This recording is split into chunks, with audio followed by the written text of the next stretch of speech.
Good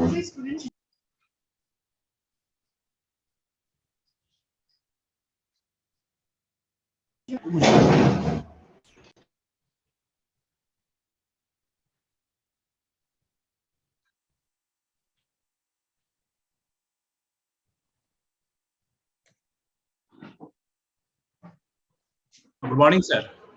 good morning sir 2-3 minute और wait कर लेते हैं, कुछ स्टूडेंट्स और ज्वाइन कर रहे हैं क्योंकि सबसे गूगल फॉर्म भरवाया था हम लोगों ने ना, उसमें 11 o'clock का टाइम है, दैट्स व्हाई। तो अब बाहर के बहुत सारे बच्चे हैं इसमें। मुझे ये मालूम ही नहीं था, वरना प्रोफेसर इतनी देर से वो आए हुए हैं वो। हाँ, बस 2 मिनट्स और 3 मिनट्स और वेट कर लेते हैं। ठीक है, ओके।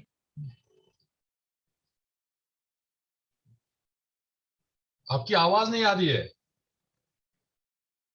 आवाज नहीं आ रही है कुछ भी। हम लोगों ने ऐसा कुछ बना रखा है, आवाज आ रही है? हाँ आ रही है, बिल्कुल बोलिए। हाँ, हम लोगों ने सिस्टम बना रखा है कि जो जिसको इसको बोलना है वो यहीं आके बैठ के बोलेगा इसी जगह पे, और हमने स्पीकर लगा रखा है डिपार्टमेंट रूम में यहाँ पे। अच्छा, वो डिपार्टमेंट के लिए, वहां के लिए। हाँ, तो यहाँ पे और स्टूडेंट्स भी सामने बैठे हुए हैं, उस स्पीकर पे सुन रहे हैं। और ठीक है, तो यानी कि जितने नजर आ रहे हैं उससे ज्यादा लोग हैं, ये कहना चाह रहे हैं। Yes sir, yes. अच्छा, अभी 40 हैं, पर लेकिन actually there are more than 40। Yes yes, 20 यहाँ पे भी, 20 यहाँ पर भी है हमारे पास। अच्छा, that's good.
I'm really sorry about it. I mean, I had no idea myself.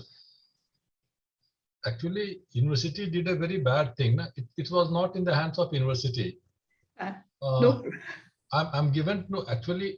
It's the first year classes. They have been made. There's complete chaos about them. I know. University decided on that day. I mean, till 4 o'clock. I'm given to believe that it was decided that there will be phased opening. So first year will be third year students, followed by second year, and it's going to be completely online for first year students because their classes today is the last teaching day. Exams will start in a week's time. 70, 80, 90% of our students are not from Delhi. It must not be disturbed. It was settled. 2 hours later, it's decided that no, everyone is coming. So it's such a pretty bad situation. I know. Some of my most regular students, we have to go to college. Some of my regular students who would not miss a single class by 1 minute. I mean, they aren't able to come to Delhi. So let's hope next session begins at around, on 7th April. Okay. By that time, things should settle down, but it's very bad.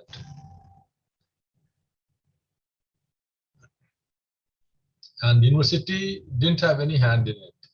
Just don't have any hand in making of our syllabus. I know. Sir, can I start now? Yes, please do. Thank you, sir. A very warm good morning to honorable speakers, respected principals, sir, esteemed professors, and my dear friends. Today, we the members of Dastan, the History Department of Atmaram Sanatan Dharma College, feel immense pleasure to host our annual departmental fest, Clio Calling 2022. Calling 2022 is a two-day event where on the first day we are having talk with historians on the theme Reflections on the Indian Historiography of Gender by distinguished speakers Professor Kunkum Roy, formerly Professor CHS SSS JNU, Dr. Ruchika Sharma, Assistant Professor, Gargi College, University of Delhi, Professor Charu Gupta, Department of History, University of Delhi, proceeding with Muzakra, the bilingual conventional debate on topic British rule represented all the forces of progress and civilization, and after that Musabika, the quiz competition round 1 through Dare to Compete app. And on the next day, that is 11th March, round 2 will be conducted by 11 a.m. at Google Meet. And the last but not the least, the Tasweer Mania, the poster making competition on the theme commemorating India's independence in its 75th anniversary with submission deadline 10th March 2022 by 11 a.m. Now I invite Suchismita Banerjee to take over the dice.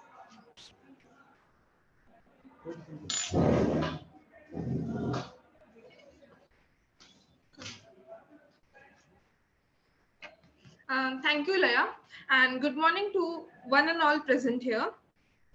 And welcome everyone in the online talk marking the first event of our annual departmental fest, Calling.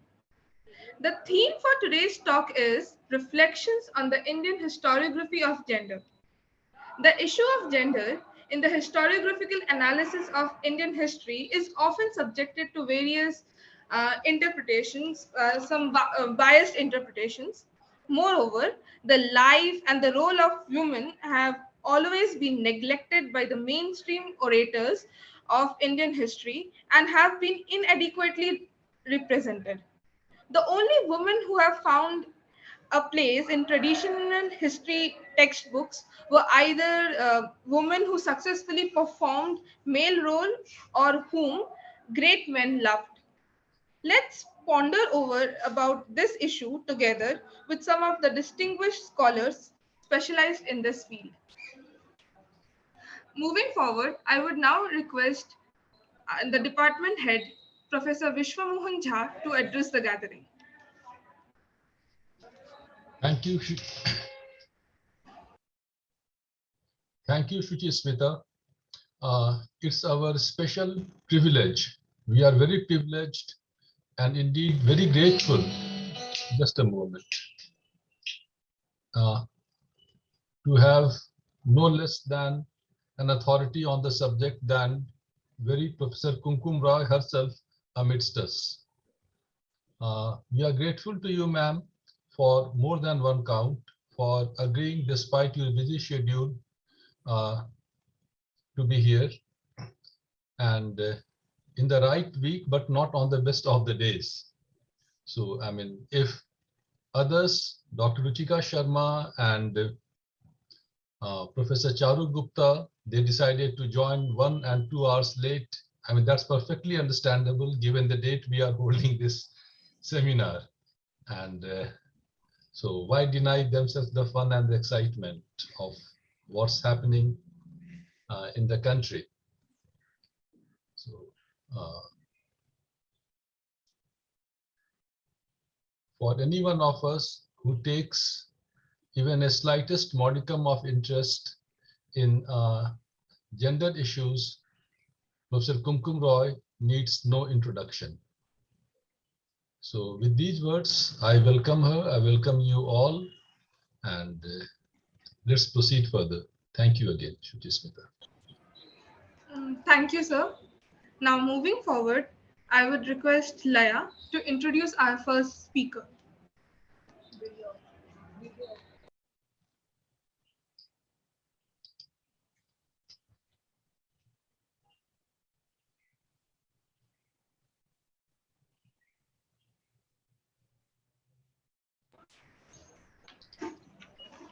I'm enthralled to introduce our first speaker, Dr. Kunkum Roy, who has been a former professor at Jawaharlal Nehru University, New Delhi.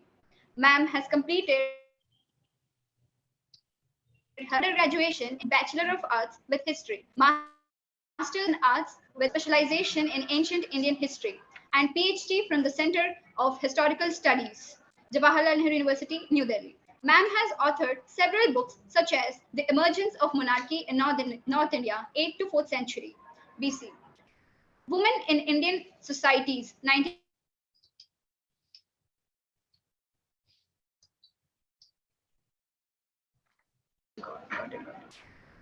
Your voice is lost. Yes, sir, I'm back. Am I audible now? Yes, you are. The Power of Gender and the Gender of Power, Explorations in Early Indian History, 2010. Our honorable guest is the recipient of prominent awards such as the Commonwealth Academic Staff Fellowship for Postdoctoral Research Tenable at the School of Oriental and African Studies, London, 1994 to 1995, and awarded Fellowship Tenable at the Institute of Advanced Study, Shimla, 1998. Now, I would invite Ma'am to deliver her words. Ma'am, please. Thank you very much for the warm welcome. Friends, Vishwamohan, and all of you students who are present today, thank you for inviting me. I would also like to apologize because I have presented more or less what I'm presenting today 2 days ago for again an online event at Goa. So there will be an overlap in case people have attended that one. With that, I'd like to start. And I think Ashish is in charge of sharing the PowerPoint. Would you please start sharing?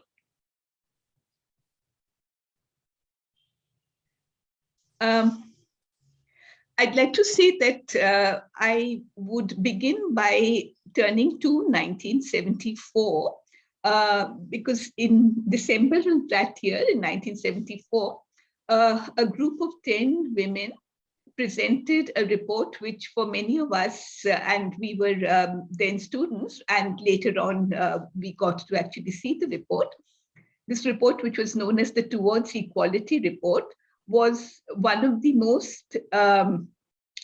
earliest detailed studies on the status and condition of women post-independence, and it was a remarkable document. That document still remains for many of us a landmark document.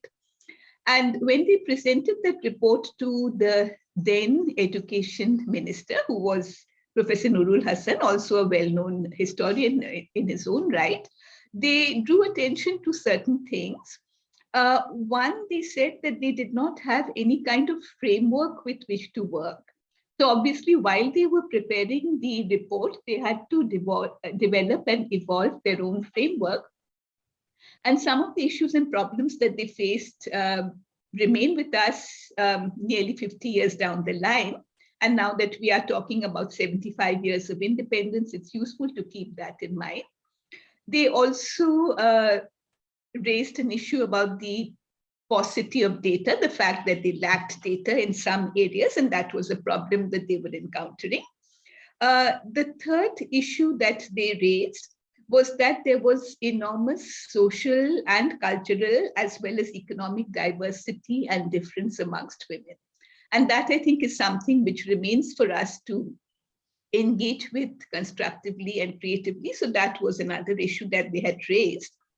And the fourth one, which is probably useful for us to remember today, because as Vishwamohan has pointed out, it's an important day in our immediate history. They raised the issue that constitutional rights remained to be realized. In other words, they drew attention to the fact that democratization, the process which had been initiated by the acceptance of the Constitution, was something that still had to be realized. So those were some of the issues that they raised in that in their report.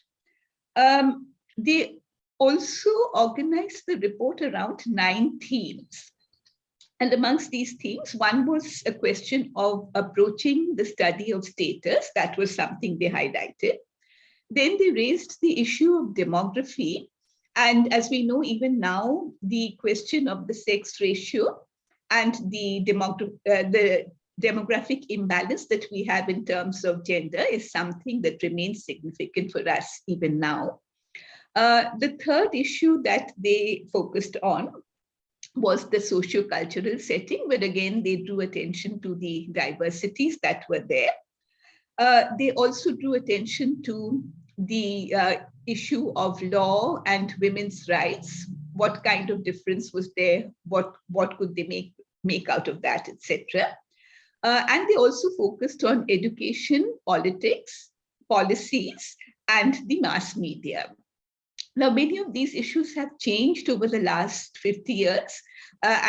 In fact, if we think about the media now and the media as it was in the 70s, obviously there's a huge difference and a very different kind of engagement is required. But nonetheless, it's interesting to see that they had flagged these 9 issues as being crucial for any understanding of women's status or the position of women within society.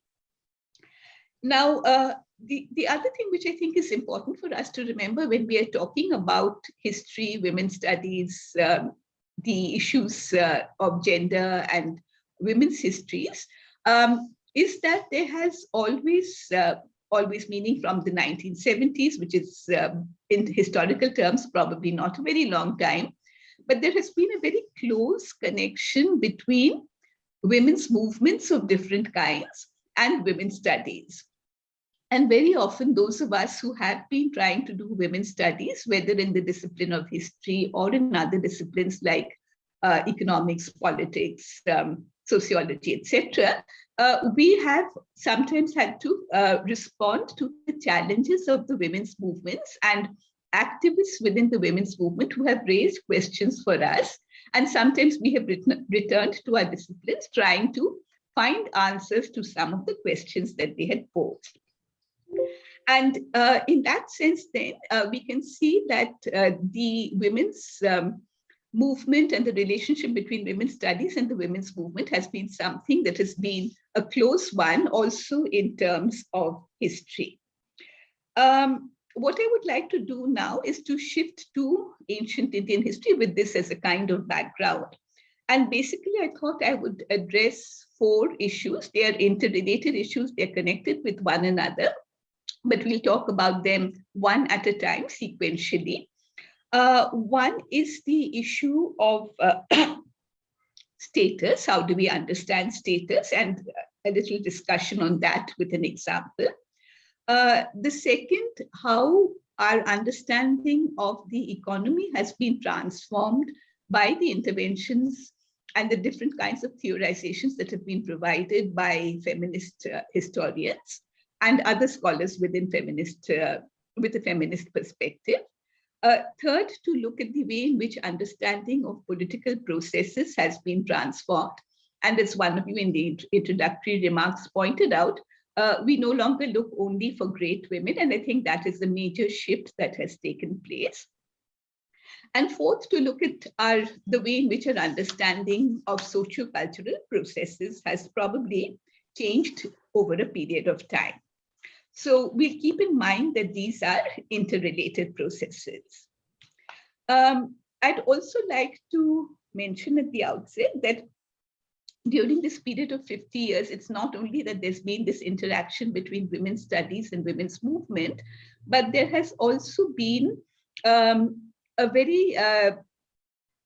major changes in the discipline of history itself.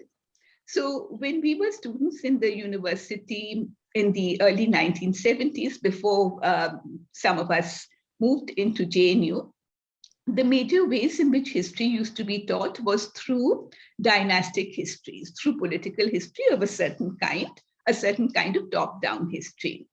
But from the 1970s onwards, and that is something which opened up much more in the 1980s, 1990s, and is still expanding, and given an opportunity is likely to expand even further, there's been a move away from these kind of top-down histories.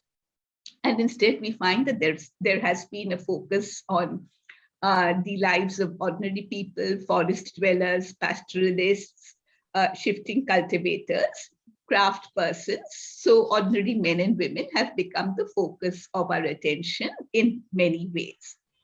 And this shift has been partly as a result, as I mentioned, of women's movements, but there have been several other movements which need to be acknowledged.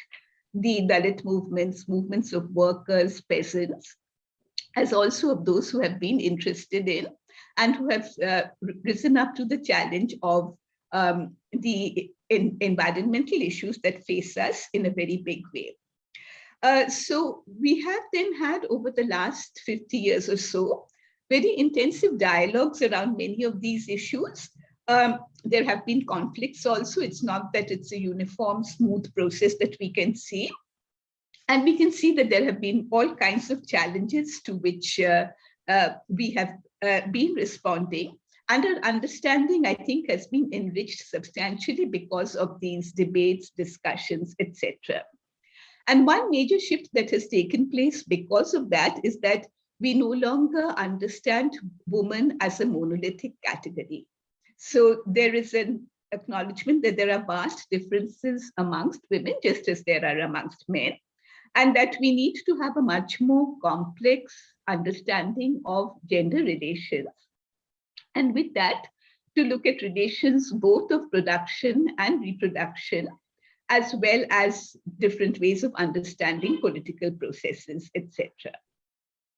I just want to touch also briefly on the issue of sources. And we know that for ancient Indian history, we have material remains. So there is a potential of relying on archaeology. We have that as a potential source. So material cultural remains, also the more spectacular remains of architecture, sculpture, etc. Some of which have been explored, but there possibly remains much more that can be done with the archaeological material than what we have done at present. And apart from that, we have a wide range of written material, both in the form of inscriptions. It would be good if instead of spotlighting me, if we can turn to the PowerPoint presentation, because that might be more useful for the audience. Sure, so we'll just do it. That would be ideal, yeah. You can turn to slide number 8, which is where I am right now, if it's possible. I'll continue speaking meanwhile. Now, one of the things that is useful for us to keep in mind is that we have these texts and these inscriptions in a vast range of sources in different languages. So we have Sanskrit, we have Pali, we have different kinds of Prakrit and Tamil. But it's also useful to remember that there would have been other languages in use which were not necessarily written down, which were not necessarily committed to a textual mode of communication. And apart from this variety of languages, what we also have is a range of different kinds of texts, ranging from the ritual texts, the religious texts, etc., to scientific treatises. Then we have the Shastras dealing with the whole range of subjects, including social norms, but other things as well. Then we have the epics, different kinds of poems, plays, chronicles, biographies, etc., to name a few.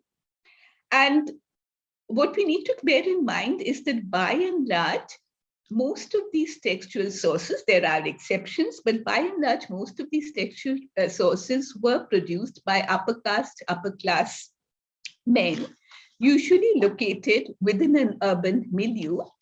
And it is from their perspective that we get to see things. So we need to keep that perspective in mind while we raise issues for discussion. Now, in terms of the way in which our understanding of the question of status has changed, I thought I would just look at one example and share that with you, which is that of the early Vedic period. And again, going back to when we were students in the 1960s in school, and also in the early 1970s when we were in college, one of the things that was a staple, and which again comes back to us every now and then, in fact, even in the present, it's very strongly entrenched as a commonsensical position, it's the notion that there were learned women in the Vedic period. They are mentioned in the Vedic texts. And because the Vedas are regarded as a very prestigious form of literature, religious literature, ritual literature, and so on, the idea is that if you have women's seers in the Vedic texts, then it would indicate a high status for women in the past. Now, this was an understanding which we grew up with, and which again comes, which is surfaces every now and then. It was only in the 1980s and later on in the 1990s that we find that this understanding was called into question from different perspectives. And one of these challenges was posed by Professor Uma Chakravarti. Yeah. Can we move to slide 9, please? The one after this. The next one, please. Yeah.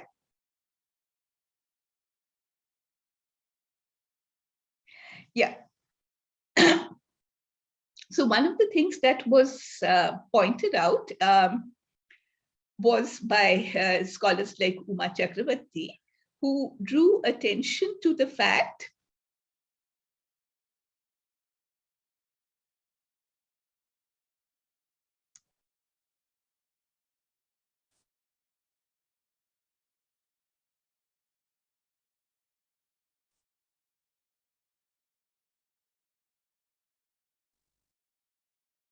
yeah. So Uma Chakravarti drew attention to the fact that you do have these Vedic dasis who figure in the Rig Veda as women who were given from one category of people to another. By and large, what is recorded is the way in which they were gifted to the priests. And the question that she raised then is why should we focus only on the women seers or the women rishis? It was equally important, if not more important, to take into account that there were these women who were the Vedic dasis, who were treated as objects who could be gifted away. And what then would that tell us about the status of women? So that was a question that she posed. Then others amongst us posed other questions, basically about the fact that even the women who were recognized as Vedic seers were effectively exceptional women. They were not very commonplace. And this we established by trying to look at the numbers. And if you look at the Rig Veda, we find that there are over 1,000 suktas in the text. And what is interesting is that the number of compositions that are attributed to women, these range between 15 to 20. And we have that disparity in the figures, partly because some of these compositions are attributed to goddesses, and we are always a bit uncertain about whether the goddesses are representative of human women or whether they represent something else. So that is again something that we can see as a problem and as an issue before us. And the next issue that we can see is that so the number of women then, if we look at 1,000 plus compositions, if you have only 15 or 20 that we can regard as women's compositions, it's evident that these women are exceptional rather than commonplace. And the other issue that is important and worth keeping in mind is that the Rig Veda pertains to only one small part of the subcontinent, the northwest part of the subcontinent. And it's useful for us to remember that we do have evidence of settled populations in several other parts of the subcontinent when the Rig Veda was being composed or compiled in the area of the northwest, in what would be present-day Punjab, both in Pakistan and in India. So obviously you would have large sections of the population of the subcontinent who may have had different beliefs and practices. So that again is something that we can see as being significant.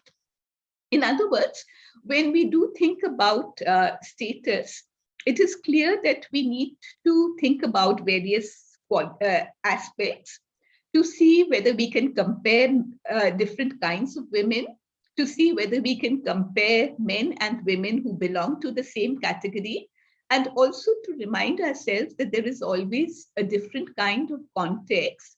So if we are looking at the subcontinent as a whole, there is always possibility of regional variation.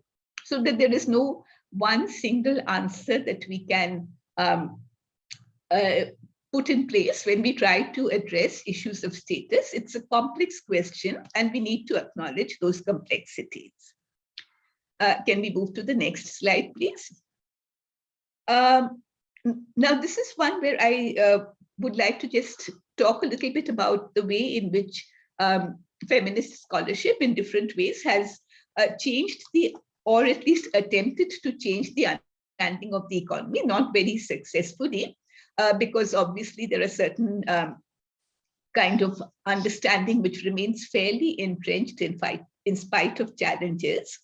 One of the things that I think which has been highlighted is trying to understand and accommodate unpaid work within our definition of the economy. So this is not something which fits in very understanding of the economy, where everything tends to be classified in monetary terms.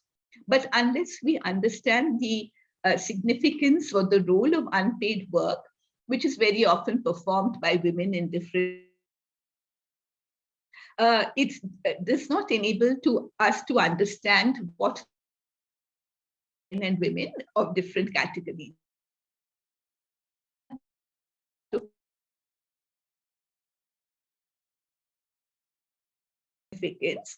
And again, given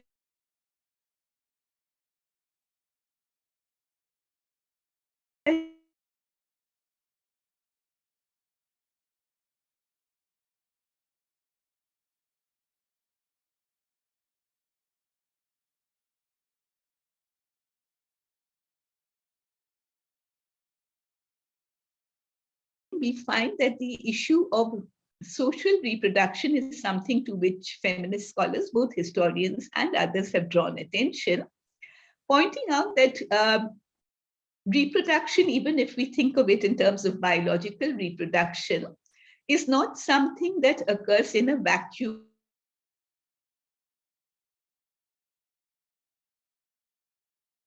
It will be something that is located in a cultural context. So we need to understand what are the cultural contexts within which reproduction takes place and how is it understood. And apart from that, when we talk about social reproduction, we also focus on the processes through which human relations are reproduced on a daily basis in society, as well as on a long-term basis. So that gives us, again, a new dimension of work to engage with, which allows us to understand how societies reproduce themselves. And if so, then what are the processes by which there can be a change in what we understand. And one of the areas where we can see this kind of understanding allowing us to look afresh at many of the themes that we find in our early textual traditions pertains to the notion of reproduction that we find in many of the Shastras, where we find that there is a tendency to classify the masculine principle and the feminine principle as the bija or the seed or the kshetra or the field, respectively. And of course, one can see that when this kind of a metaphor or this kind of an idiom is used, almost automatically the bija is conceded with the power, because what is sown in the field then depends on the kind of seed that is sown. So there's a differential relationship between the masculine and the feminine that is established through this metaphor. The other thing that goes with this metaphor is the idea that the kshetra or the field is something that can be owned. And the owner of the field is called the kshetrin in many of these traditions. And ideally, the kshetrin is the one who is supposed to plant the bija. But the text also recognize that there are some situations in which the kshetra may not be capable of reproducing. He may not be able to, he may not have the necessary bija. And then a third person, the bijin, another man is introduced who might be able to provide the seed. And then there is a discussion about who the offspring, ideally only sons are to be born, with who should the son belong to, whether to the bijin or to the kshetrin. And what is interesting about this discussion is that while there is a certain amount of tension around it and the ways in which it should be resolved, there is absolutely no scope within this understanding of reproduction to think about the woman as being the owner of the child or having a claim to the child. Having said that, it's important for us to remember that these kind of shastric understandings of reproduction need not necessarily have been universally valid. They may have been more significant for upper caste, upper class categories. Others may have had alternative concepts, and there are likely to have been variations in terms of regions and communities as well. So it's important for us to keep in mind that these concepts, while they are significant and while they may have been influential, also probably had their limits. It's not something that would have been universally accepted. What's also interesting about these shastras is that there seems to be an enormous anxiety about, of course, having sons, but also about how to classify sons into legitimate and less legitimate categories. And within that, we find that many of these texts list out 12 different kinds of sons. The best one from this perspective is the one who is born from a virgin who is married properly to a man of the same varna. But you have a whole range of 12 different kinds of sons who are acknowledged, and provision is made for adopting them within the kinship framework if it is required. The other issue related to the foster mother. And this is a category I have started exploring. It's a kind of, it's an interesting area, but it requires much more exploration and much more thought. But what is, I think, even interesting, even from a preliminary point of view, is that we do have interesting figures of dhatris. And one of the most significant ones that emerge comes from the Buddhist tradition, where we have the figure of Mahapajapati Gautami, whom we know is supposed to be the foster mother of the Buddha, who nurtured the Buddha after the death of his mother during childbirth. And what is interesting about Mahapajapati is that she is the woman who takes the initiative to set up the Bhikkhuni Sangha. That is the order of the nuns or the women who renounce the household within the Buddhist tradition. It's because of her initiative and the support from the Buddha's disciple Ananda that the Buddha, who is initially supposed to be reluctant, he agrees to set up the order of the Dhatri. So that again is something that I think requires further exploration about what kind of role these women, she may be an exceptional woman, there might be others that we need to look for more carefully. The other issue that has been documented fairly effectively, and in some cases, especially in the work of scholars like Vijaya Ramaswamy, using the Tamil Shangham sources at great length, the fact that women have participated in the workforce. So she documents the presence of women as agricultural laborers, as pastoralists working in the dairy,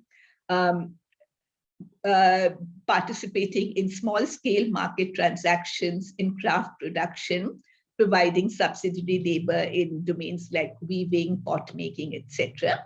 So that, I think, has been very effectively documented. But again, what remains a question is the extent to which these women who participated in production, to what extent did they control their labor, or to what extent was it something where they had to rely on others? Another issue which has I think we have managed to perhaps, to some extent at least, shift the focus, is that in earlier studies, especially from the 19th century, whenever there was a discussion about women, there would be a discussion about Stridhana, what constituted the wealth of women. This was a preoccupation within early historiography as well as in the legal domain. And by and large, the Shastric idea that Stridhana consisted of things like jewelry, clothing, utensils, etc., basically movable property, was something that was accepted. I think over these decades, there has been a shift in the understanding to a great extent, where we can see now that there is an acceptance, perhaps, that issues of property need to be understood in terms of their context. So what might be regarded as property amongst, say, forest peoples who might have a communal understanding of property as resources belonging to the entire community, that is not something which would be there in the case of others. So there would be variations in what would be defined as property in different contexts. So that again is something which is worth keeping in mind. The issue of property being more flexible than the ways in which we have understood it. And again, inscriptional evidence makes it clear that while Stridhana might have been limited or delimited in the ways in which the Shastras lay it out, we do have inscriptional evidence where women do make grants of other kinds of property, including land. And when you do have that kind of evidence, obviously they had access to other kinds of resources apart from what is defined as Stridhana. In other words, a contextual understanding of the importance of property is something that is significant.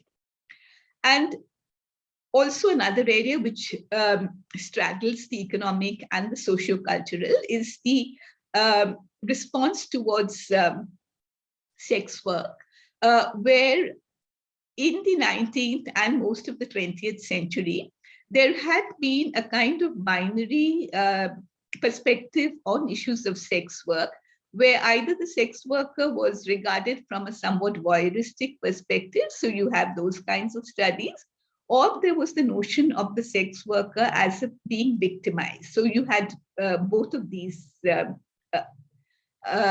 perspectives, whereas I think subsequently we have probably been able to open up the debate in a more nuanced way, and the discussion has moved in a more nuanced way. Partly on based on a rereading of textual sources like the Kama Sutra, as well as other sources. And I just wanted to draw attention to the evidence that we have from the Kama Sutra. It would be useful if we can get the slide back, but if not, this is slide number 11, I think. But if not, we will, I'll continue. Now, in the Kama Sutra, we find that there is a reference to 9 different categories of women who are supposed to be engaged in sex work, or from whom sexual services can be demanded. So we have both of these possibilities. So there can be a demand from, that these women render sexual services, or these women can be, they can participate in sex work. And I think I'll use the chat box for the moment.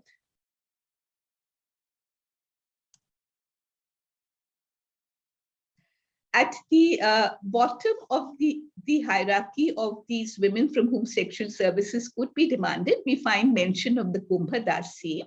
The Kumbhadasi is literally the slave woman whose major function would have been to fetch water. So a very labor-intensive task. She's placed at the bottom of the hierarchy. And one can see that while she was rendering domestic service, she was also probably vulnerable and could be liable to rendering sexual services to the households to which she may have been attached. Above her, we find mention of the Paricharika.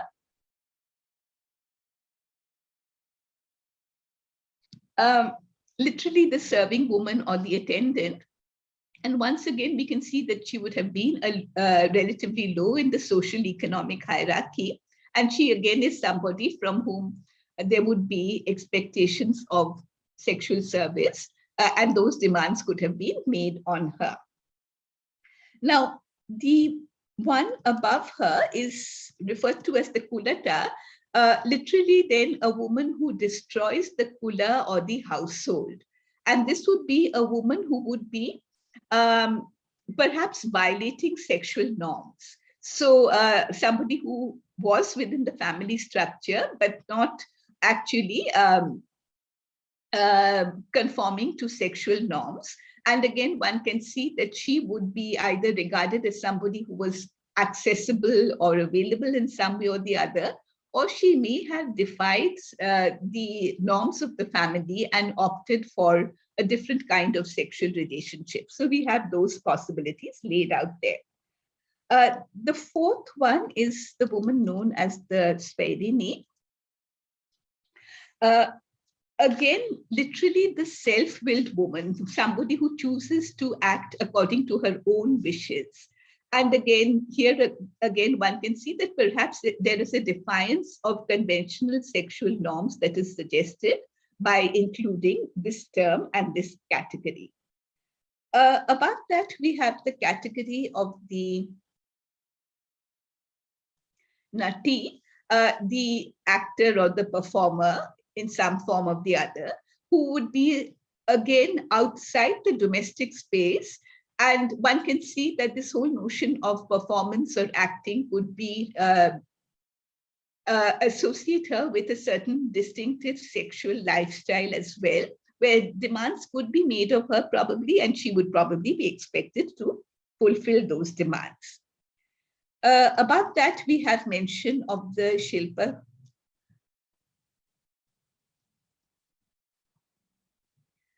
The Shilpa cuts, it should be Karika. That is the craft, the woman engaged in different kinds of craft production. So once again, we can see that these are women outside the household probably, or even if they are part of a household, they're also part of processes of production. They would need, and again, we can see that there could have been demands made on them for different kinds of sexual services. Further up the hierarchy, we have the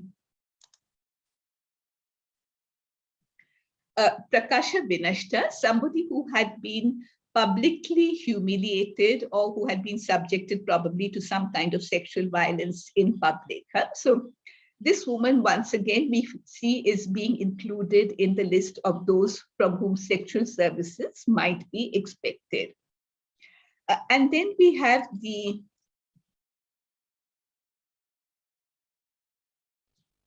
Rupajiva, the woman who would have to live by her looks. And at the top of the hierarchy, we have reference to the Ganika, who, as we know, figures not only in the Kama Sutra, but also in different kinds of Kavya traditions, as being regarded as somebody who had several different kinds of skills, knowledge, etc., and who is regarded as being significant in a variety of ways.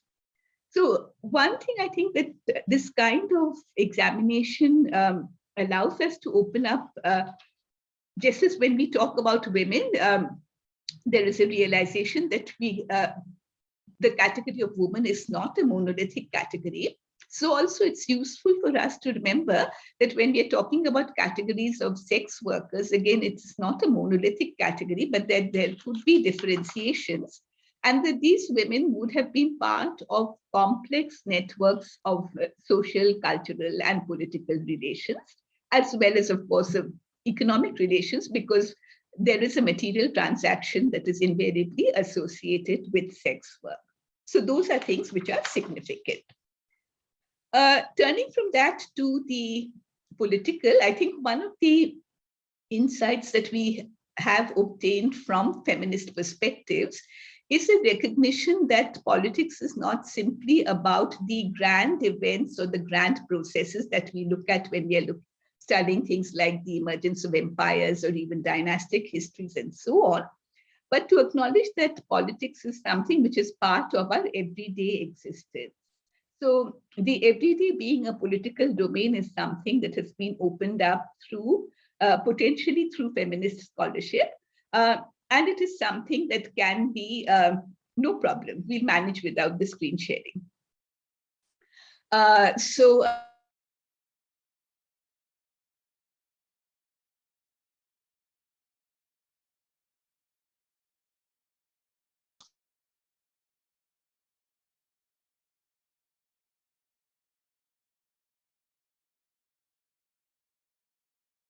The other element that feminist scholarship has opened up is to attempt to try and redefine power. One of the ways, of course, in which we understand power, and which is something that we experience fairly frequently, is the use of the notion of power over. So that there is either a dominant or a dominated, there is the notion of different kinds of coercion, overt coercion, not overt coercion, brainwashing, intimidation, all kinds of processes that one can think about, physical and verbal violence, etc., all part of a range of strategies to establish dominance at one level or the other. Now, if one is thinking about alternative possibilities, one of the options that is opened up by some feminist thinkers is the notion of power with, where we can, thank you, if we can move to the next one. Yeah. Power with implying that we can think of power in terms of enabling one another to work towards situations where we can negotiate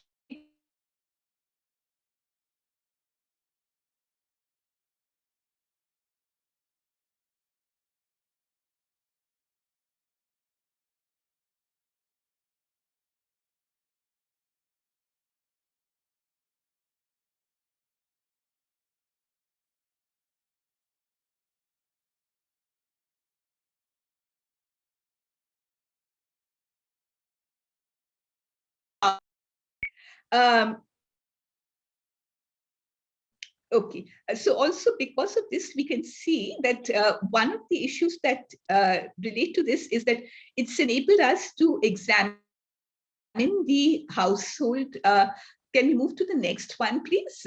This one I've already discussed. The next one, please. Yeah, what it also gives us the possibility is to look at the household as a political space, where one can see that there is a combination on the one hand, of course, in terms of dominance and subordination. There is, you have overall structures related to kinship, related to gender, related to patterns of generational change, etc., which constitute relations of power potentially in terms of dominance and subordination. But you also have the household as a space of affect, where you have different kinds of emotional bonds amongst people. So as some scholars have argued, it is also a space where you have an opportunity for developing the possibility of altruistic relations. So you have competition, you have relations of power, but there is also a possibility of altruistic relations. And that again is something that is significant and perhaps worth keeping in mind. And some of the studies that have taken place around households try to explore the possibilities of opening up these spaces. The other category which has been used by feminist archaeologists is this notion of heterarchy, which they try to contrast with the use of the category of hierarchy in which we usually find ourselves placed. A hierarchy assumes that there's a constant fixed relationship of domination and subordination, whereas heterarchy opens up space for something where somebody who can be dominant in one situation may be subordinate in another situation. So if we think in terms of intersecting domains, the economic, the political, the ritual, the cultural, etc., you may have the possibility of people occupying spaces of leadership in one but not in the other. And if we think about those possibilities, it then opens up spaces for understanding the political domain in somewhat more complex ways than if we assume that there is only one single hierarchical relationship in place. And just very briefly to look at 2 or 3 examples of how this might help us understand some of the evidence from the early Indian context. In the Dharma Sutras and Dharma Shastras, we very often find these references to 8 forms of marriage, which seem to be arranged in somewhat hierarchical order. The first 4 forms correspond more or less neatly to the Kanyadan model, and they also rest on an understanding that ideally marriages should take place between people who belong to the same varna. The other forms of marriage are interesting because they do acknowledge that there could be all kinds of violence, including rape, that is also there. But they also acknowledge a certain space for the mothers, the family of the bride, both the parents of the bride in some cases and the mother of the bride in other cases. So there are these variations that allow us for looking at these possibilities as coexisting. And as I mentioned earlier, once we open up the Grihastha to examination as a possible political relation where there can be dynamics in terms of dominance and subordination, but also in terms of a more altruistic understanding, that opens up spaces for us. And also, while we have very often spoken about the Pativrata ideal, and it certainly remains one that is significant, it's interesting that the Pativrata ideal is something that is has to be constantly reiterated. So if women were actually functioning as Pativratas, probably there would not have been that need to insist on the Pativrata model. So the fact that there is this insistence might suggest that there is an element of resistance to it. Probably it is not accepted as automatically or as mechanically as one would think it was. If we can move to the last slide, it would be.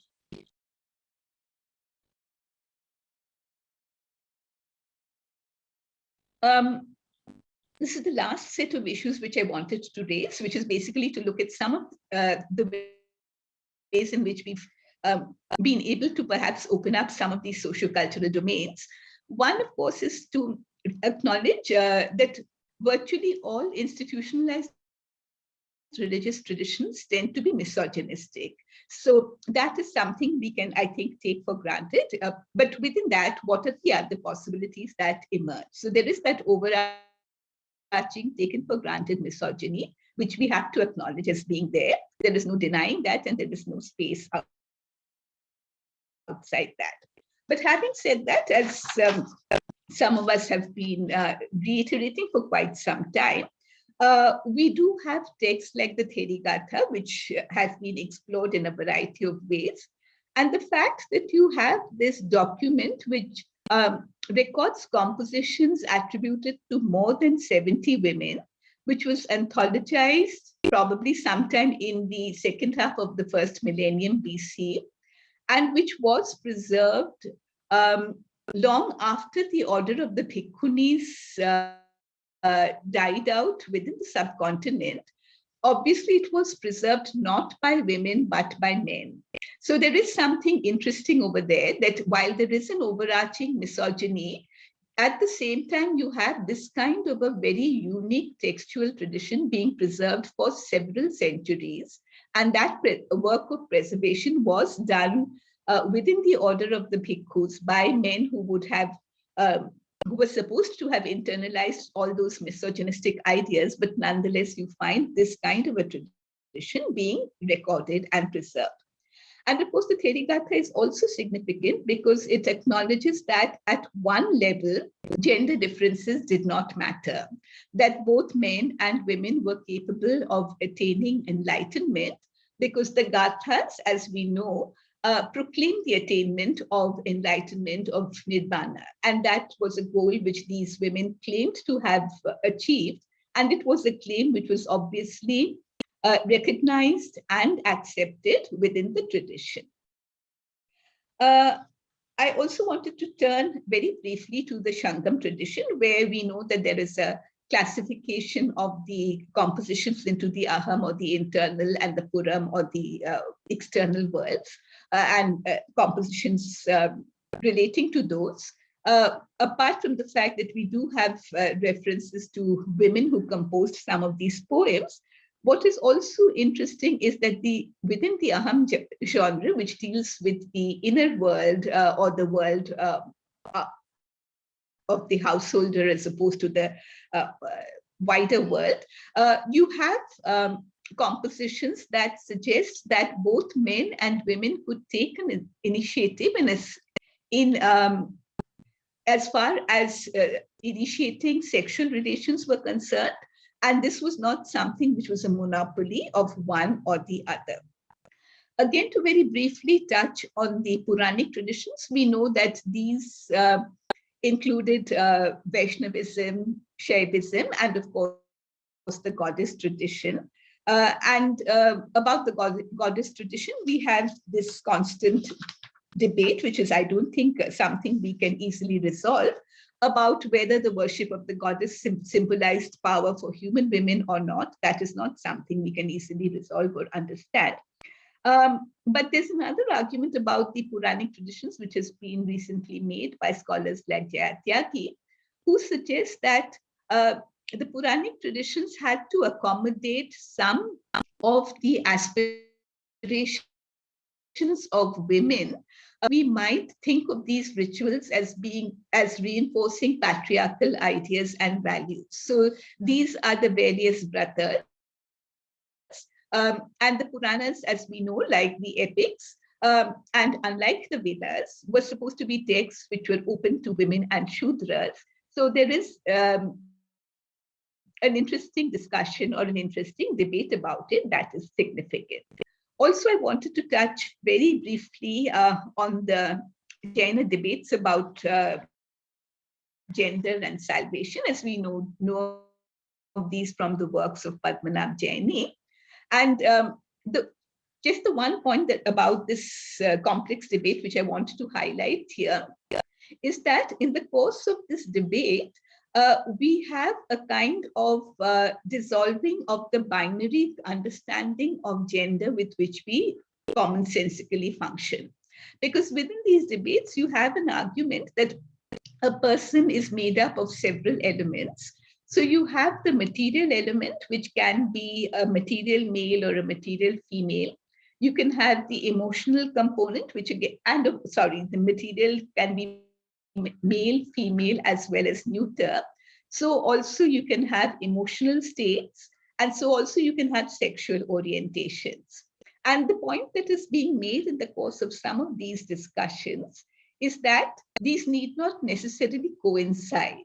So a physical male body need not necessarily coincide with masculine emotions or with a masculine sexual orientation. And you can think of a whole range of variations that relate to that.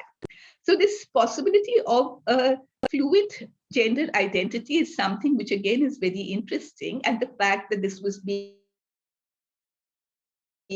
discussed in the 9th or the 10th centuries is something which is fascinating and gives us a sense that there are perhaps these traditions which remain to be explored and which would give us a way of moving into a different terrain. Also within the tantric traditions, as we know that there are two things which are significant. There are more things probably, but two which I think are important for our present discussion.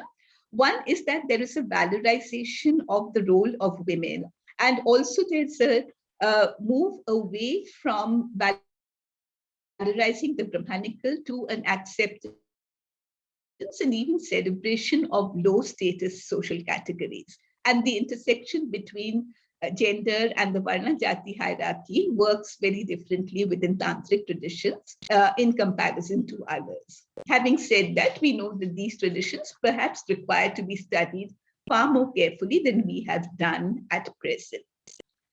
And the last one that again I would like to just very briefly touch on is our understanding of traditions of devotion, the Bhakti traditions, which again emerge by the early medieval period in South India, and where again we can see that there are figures like Andal, you have figures like Kalaikalammayar, and of course you have Akka Mahadevi, where figures like Andal and Akka Mahadevi take on the erotic aspect of devotion. So there is a spiritual eroticism that they represent, celebrating the erotic and the spiritual simultaneously.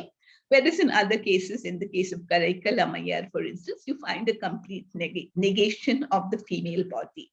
And again, the fact that these traditions and what were associated with them survive is something that is significant. I just want to end by saying that if there is one thing that we probably have worked towards in the last 50 odd years, it's towards an acknowledgement of the enormous diversity of gender relations in early India. And I think that that diversity is something which is perhaps useful to recommend, to understand, and to also see that we can ensure that this is something that is preserved, because it allows us to move away from a linear, monolithic understanding of the past, and it gives us space for recognizing the need to respect diversity and to understand diversity.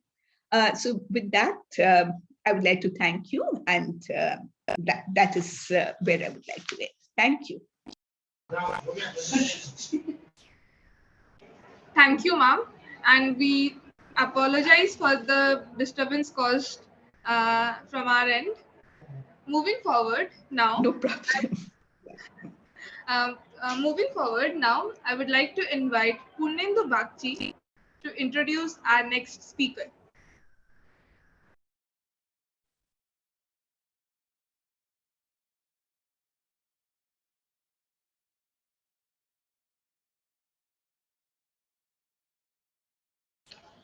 Thank you, Suchishmita Di. I am greatly delighted to introduce our next speaker, Dr. Charu Gupta. She is professor at Department of History in Faculty of Social Science, University of Delhi. Ma'am has done a specialization in modern Indian history and gender history. Ma'am has completed her schooling from Presentation Convent School in Humanities 1982. She has done her graduation and masters in history from Miranda College. She pursued her MPhil from Department of History, University of Delhi, and her PhD from Department of History, School of Oriental and African Studies in University of London. Ma'am, being a specialist, has made valuable contribution in fields of gender history. Her publications include The Gender of Caste, Representation of Dalit, the Sexuality, Obscenity, Community, and Stritva se Hindutva tak. Now, I invite Professor Charu Gupta to share her view on the issue of gender biasness in historiographical analysis of modern Indian history. Thank you so much for that introduction. And first of all, my sincere apologies. Actually, I have to speak at another place. Unfortunately, March seems to be this extremely crowded month, and so, I think ideally, after Kumkum's talk, there should have been questions addressed to her. But unfortunately, I will have to definitely leave by, 12:45 maximum, so because I have this other talk at 1 o'clock, so my apologies for that. And I would also say that, if I'm not able to address some of the questions or your queries, then please feel free to, write to me or email me or something like that. I would also like, try to keep my talk a little brief because, so that at least I can take some of the questions. So basically, I'm going to try and also share a PPT with you. And can you see the PPT? Yes, ma'am, it is visible. Okay, fine. So basically, what I am going to do today in this talk is I will, see how colonial Indian historiography and modern Indian historiography has been gendered, the problems with it and the possibilities, that it opens up.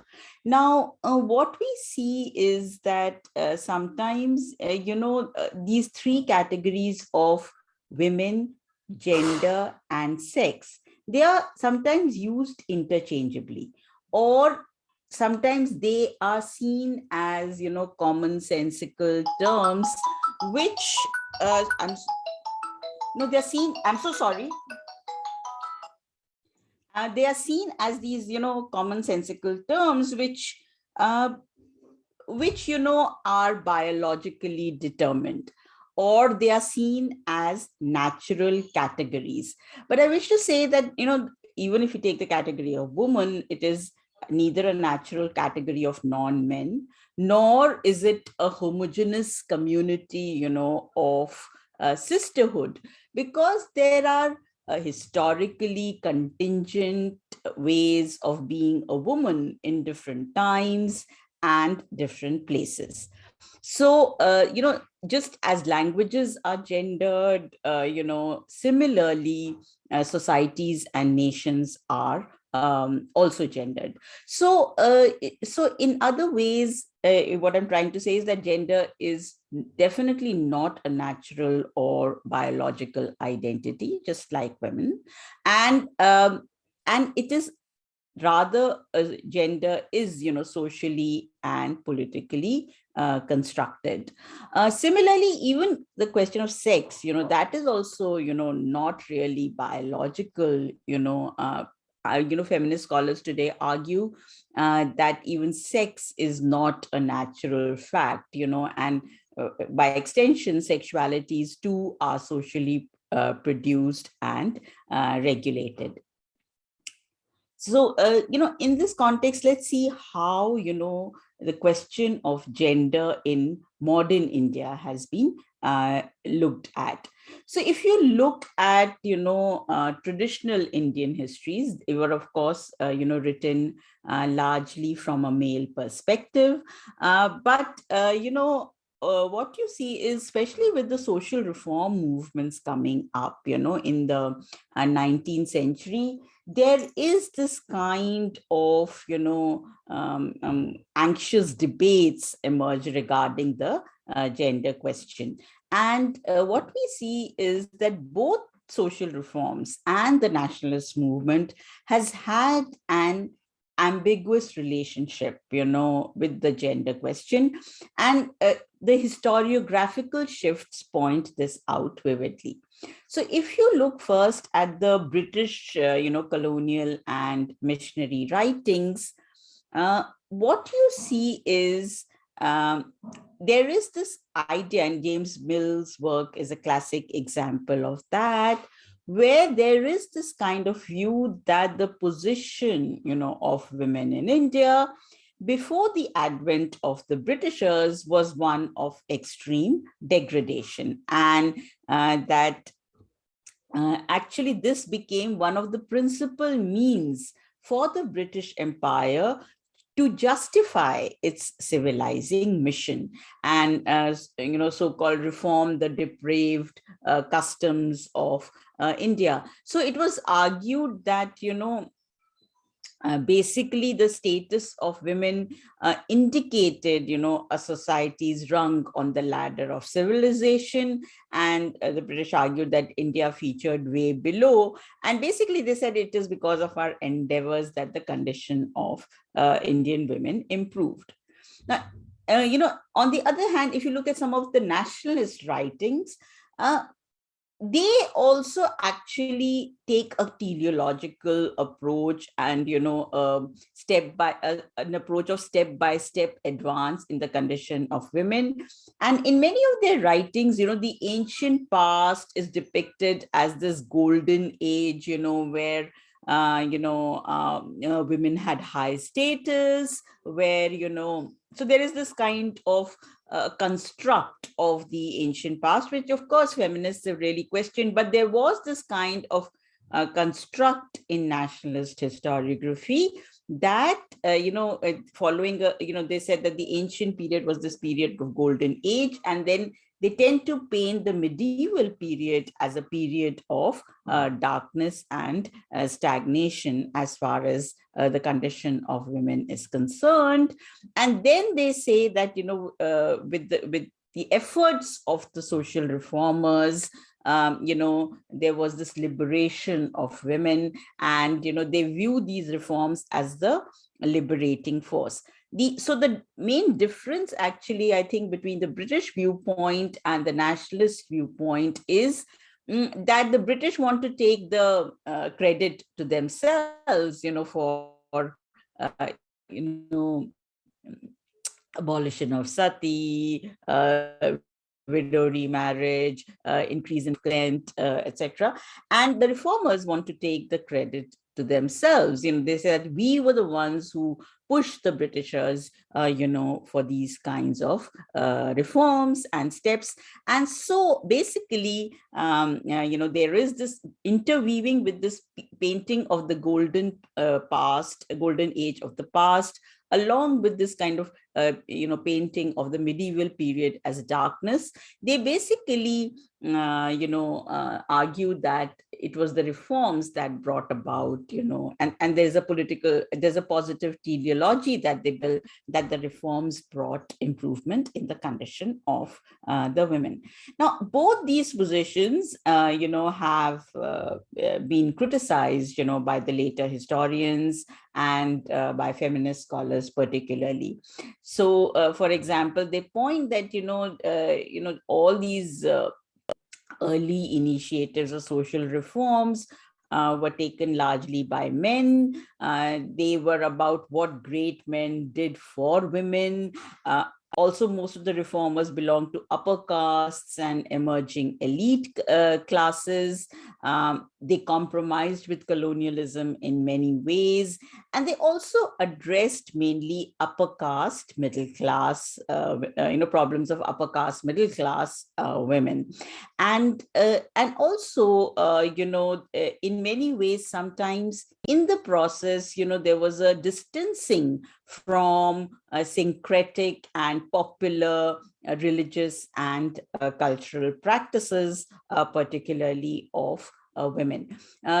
It has also been pointed out that even, in terms of the nationalist movement, there was this uneven nature of development, and that there were various contradictions that we can see in that. So basically, it has been argued, with Gail Mino, for example, gave this argument of the extended family, where she said, basically, when women were asked to participate in the nationalist movement, the idioms, or the metaphors were just of the family were just extended to the nation. So in some ways, the whole country was perceived as a family, and the specific idea of a nurturing woman was idealized and extended to the whole nation. So in some ways, participation was seen as a religious duty, with the language of fasting and sacrifice, etc. Of course, it did signal a positive change for women. Women came out in the public sphere, perhaps for the first time in such large numbers. But it was expected that once this crisis is over, women will revert back to the traditional roles. So we need to understand, how, even when women emerge as a central, point of discussion, and there is so much debate around the woman's question, the language and the idioms that are adopted. Now, the 1980s were a particularly significant moment for writing gendered histories. there were a large number of books that came out, which really gave us new kinds of methodologies and ways to look at the historiography, of modern India, to study, gendered histories. So, for example, the absolutely pioneering anthology, Recasting Woman, it highlighted some of the historical processes which reconstituted patriarchy in colonial India. And it used Marxist and post-colonial frameworks to talk about, modern times in India as a period, when colonialism introduced a capitalist mode of production, which, threw up a modern middle class of bourgeois men, who tried to emulate to some extent British middle class families and create these kind of educated Indian wives and mothers who could become, good companions to their modern husbands, and who could, run their families on reformed, enlightened lines. So what we see is that basically the book argued, and the various articles largely argued, and the editorial argument was largely that reforms actually often re-imprison modern women into new cages of male desires.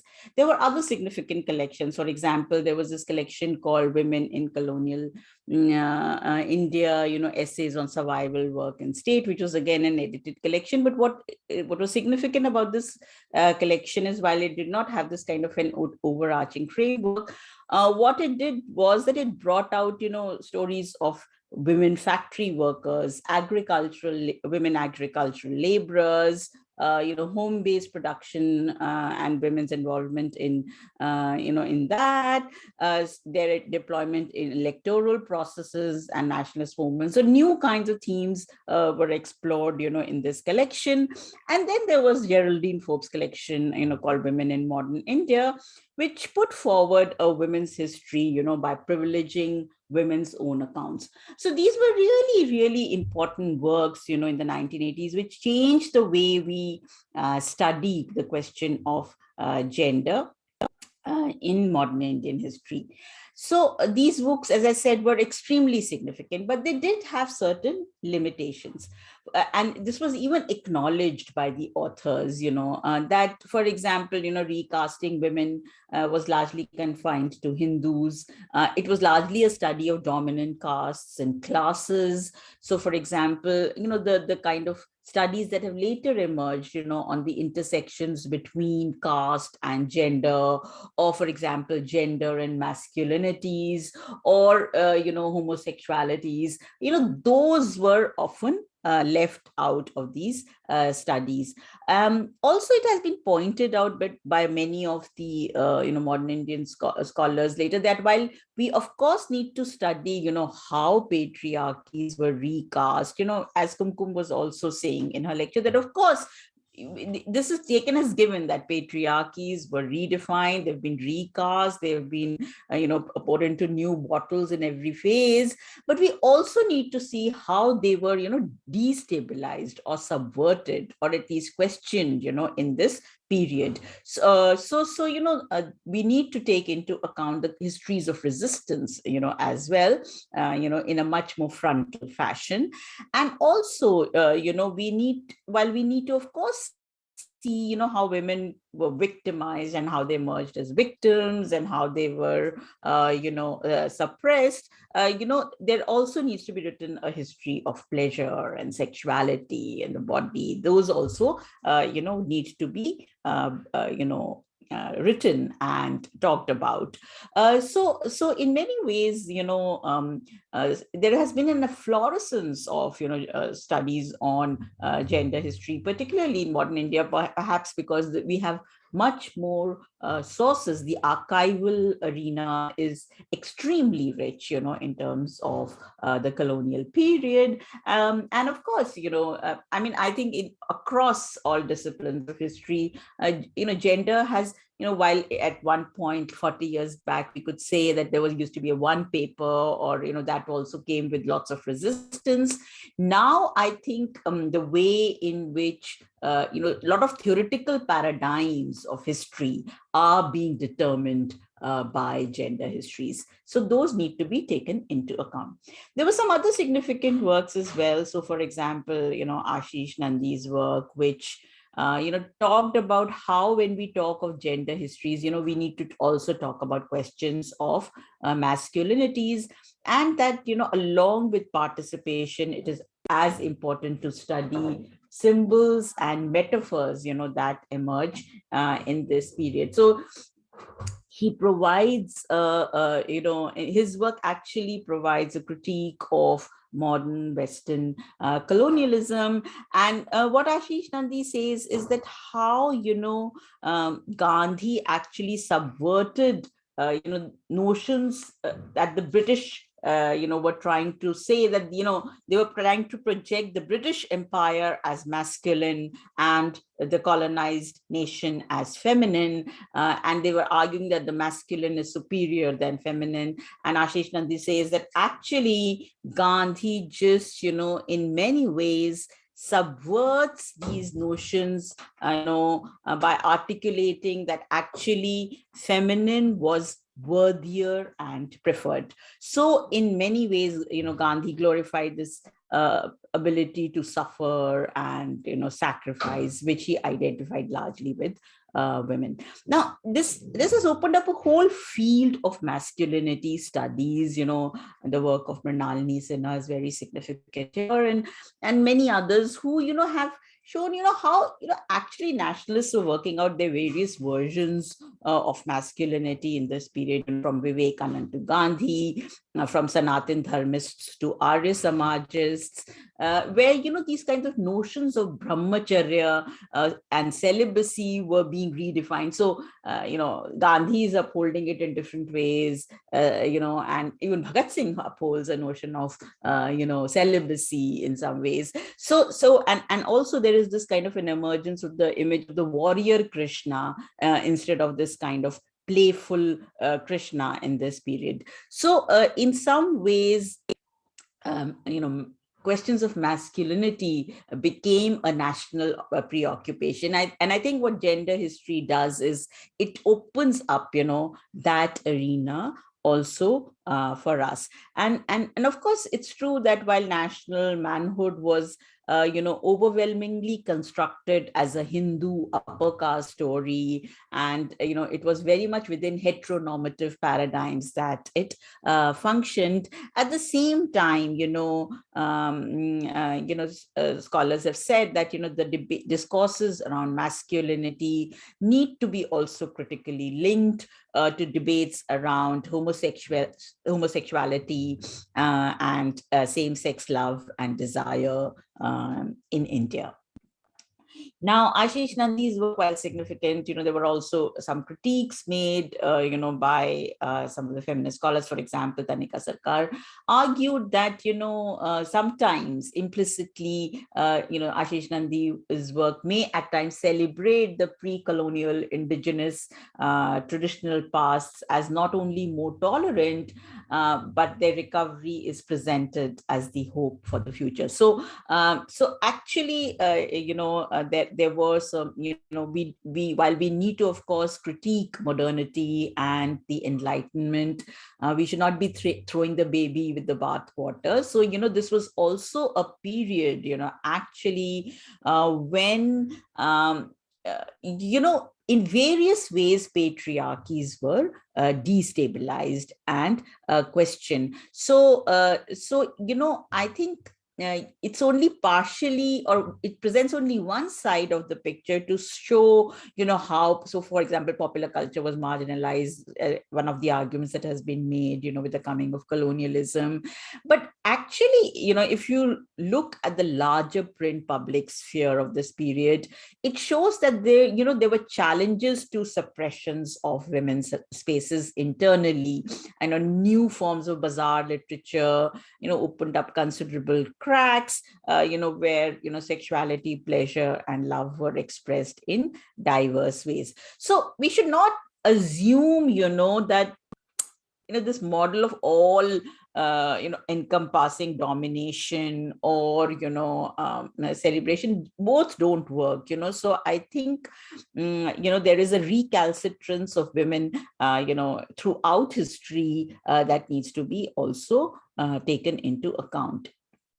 And also, I just want to very briefly also, since we're talking of historiography, refer to the work of Partha Chatterjee, which I'm sure you all are familiar with. But, that has also had a significant impact in perceiving the historiography of modern India and between the relationship between social reforms and nationalism and women. So there are two arguments that he makes centrally. One is that he makes this distinction between the inner and the outer, between the home and the world, between the spiritual and the material sphere. And he says that while the British had proved their superiority in the outer material sphere, Indians were saying and, arguing, especially Hindus, they were arguing that, it is in the inner sphere, in the spiritual sphere, that we are autonomous, that we are superior. And women were seen as the main harbingers of preserving spirituality in this inner space. And the second argument that he draws this sharp distinction between the private and the public sphere. And the second argument that he makes is that, as in the social reform movements, the women's question was central. But as, the nationalist movement progressed, the women's question was co-opted within that discourse. So in many ways, what he's saying is that, the women's question was in some ways marginalized, with the coming of the nationalist movement. Now, again, a very influential model, and there are some very, very, important arguments that he's making, which are very important for gendered histories. But at the same time, again, there are certain limitations because, of course, Partha Chatterjee is very clear that he's talking of Bengal, but when we try to apply that model to the whole of India, to different regions, it sometimes doesn't work. We need to take into account regional and caste variations. For example, in my work, I realized that actually the women's question did not fade away at all in early 20th century. Actually, because social reforms came late and they were in tandem with the nationalist movement, the debates around widow remarriage, for example, were at their height, in early 20th century and not in the 19th century. Also, the private and the public sphere impinged on each other. J. Devika's work on Kerala, for example, shows this, and we also need to realize that, with the rise of Periyar, Ambedkar, all these figures, who and these anti-caste movements and anti-caste ideologues, they really brought forth questions of gender in new ways. So precisely when it seems to be disappearing from the nationalist agenda, it seems to be making this appearance in a very major way, in the anti-caste discourse, and that needs to be taken into account. Also, the social reform movements, we of course need to emphasize, and then there are these kind of subaltern perspectives, that we get, which also point to the coercive power of modernity itself. But basically, I think overall, a feminist, perspective, a feminist lens gives us much more textured readings, of modern India. They produce a much more complex, view. For example, Janaki Nair's work or many others have shown, how the laws that came about, which were for the advancement of women. Of course, they did, if you have a law against sati, it's very, very important. If you have a law, in support of widow remarriage, these are very important. But one also needs to see, sometimes again, the language in which they were promoted. So for example, sometimes these laws had double-edged implications. For example, and there are works like Prem Chaudhary, who shows that actually the Widow Remarriage Act, took away some of the rights of the tribal and Dalit women, who if they became widows and they remarried, they continued to have some rights in the properties of their first husband. But with the Widow Remarriage Act, actually that was taken away. Once the widow remarried, she did not have any right over her first husband's property, etc. So in some ways, we need to also see some of the limitations and the paradoxes and ambiguities, of the reforms, that we are talking about. Again, to come to the point which I've been repeatedly making in this talk, is that while we need to talk of limitations, there are these spaces that, opened up for women, perhaps often unintentionally, and they've paved way for a variety of rich experiences. So I'm going to move to the second part of my talk, where I will take one or two examples to bring forth this kind of ambiguities and contradictions that you see in the language of reforms or of the reforms that were introduced for women. So my first example, very briefly, for example, I touch on the question of parda. So what we see is that actually reformers are moving in a pendulum. And of course, this ties with the hijab debate also. So what I'm saying is that the debate around clothing has to be placed, in particular context. I was with Janaki Nair on 8th of March in another talk, and Janaki gave this very brilliant presentation on clothing, and she was saying that how the contexts are very important. So wearing the hijab can be subversive in one context, and it can be upholding patriarchy. So the contexts become very important, in which these debates occur. And, the question of women's choice is so central to this. But what happened in the colonial period was that while there was this argument that this parda, many of the social reformers and nationalists argue that this evil custom of parda has come from because of the Muslim rule. And then they were arguing that actually these, lajja is this best adornment of Hindu women. And then they said that these women have constructed completely opposite meanings of parda.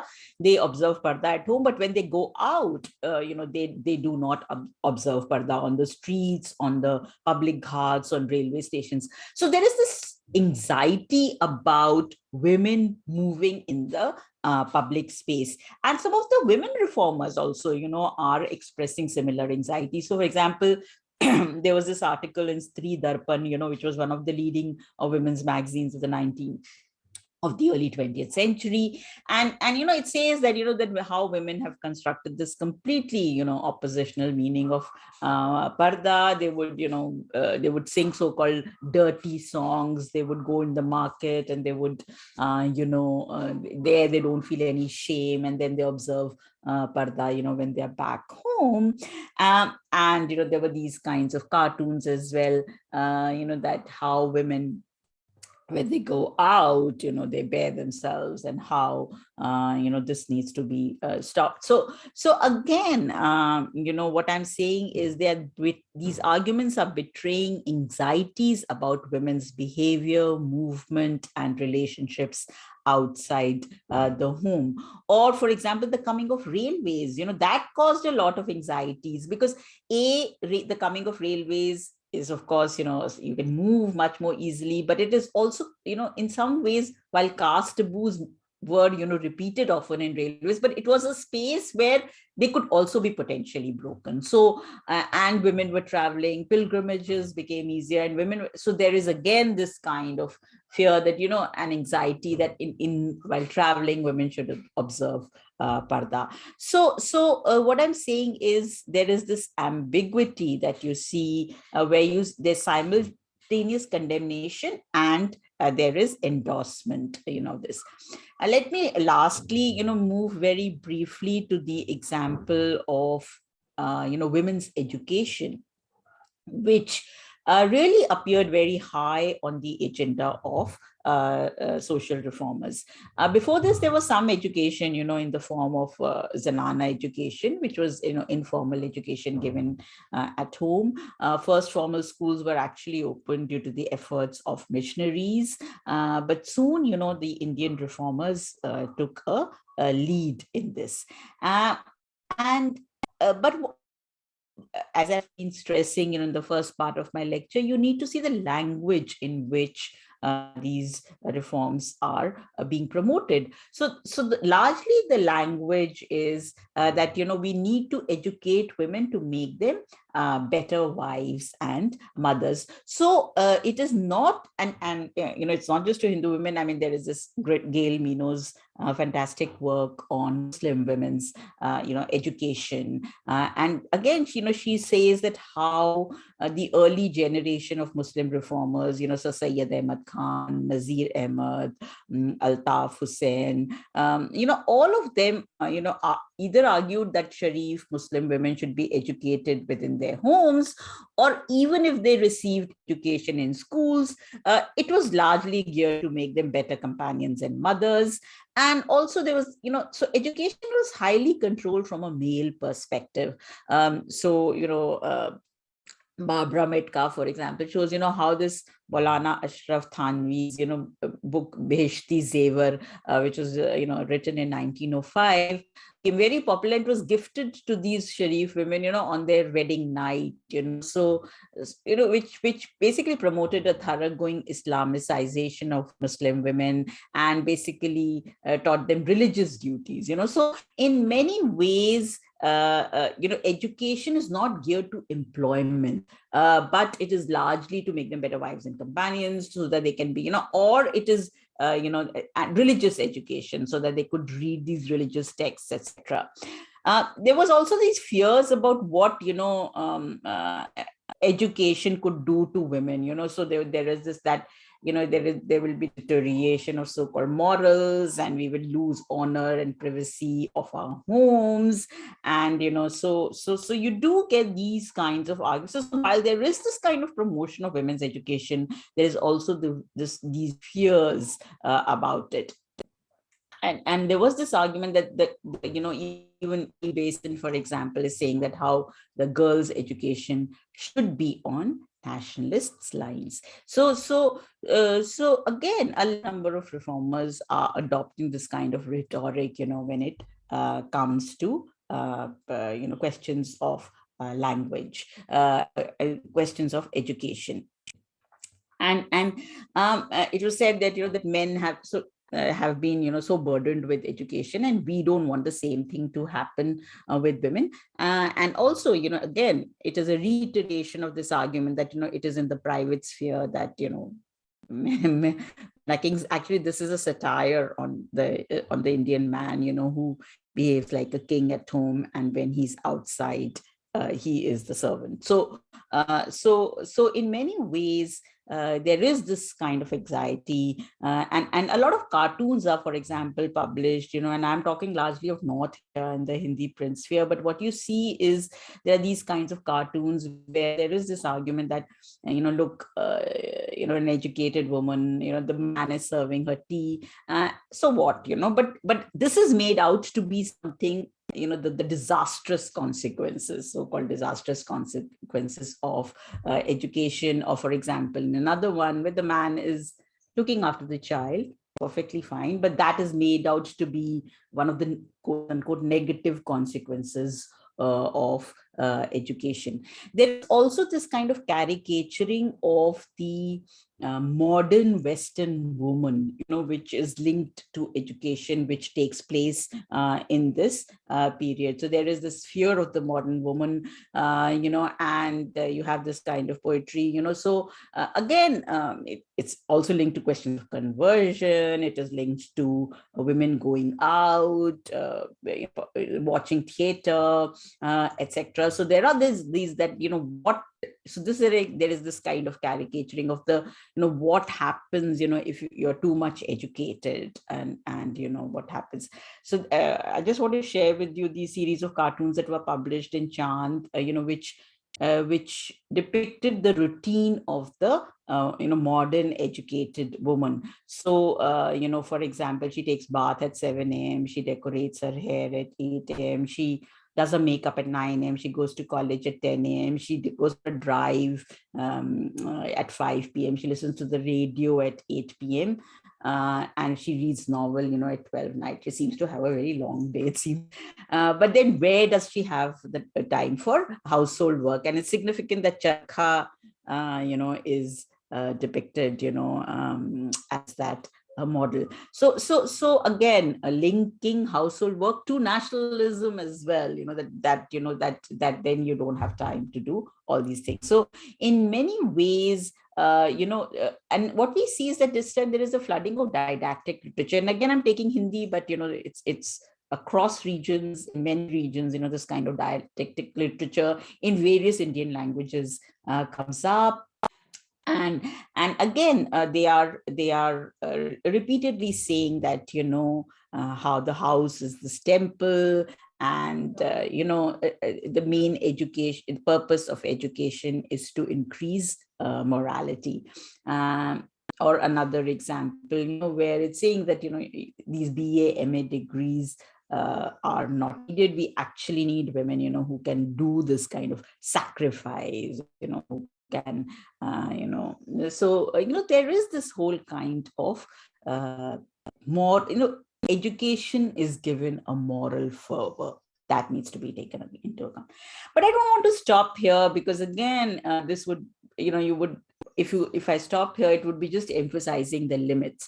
And I think there was something much more happening, so if you look at Pandita Ramabai, if you look at Begum Rokeya Hussain, and a large number of women, who used education in such creative ways, in spite of all these kind of censoring, limiting, and this kind of language in the way language will be done. So I think, it is important not to just emphasize the limits, but, what is happening besides this formal script. So for example, Neeta Kumar talks of these, upper caste widows, of Banaras, for example, they use this ascetic model actually to carve space for themselves. They became teachers of schools, they became principals, editors of magazines, etc.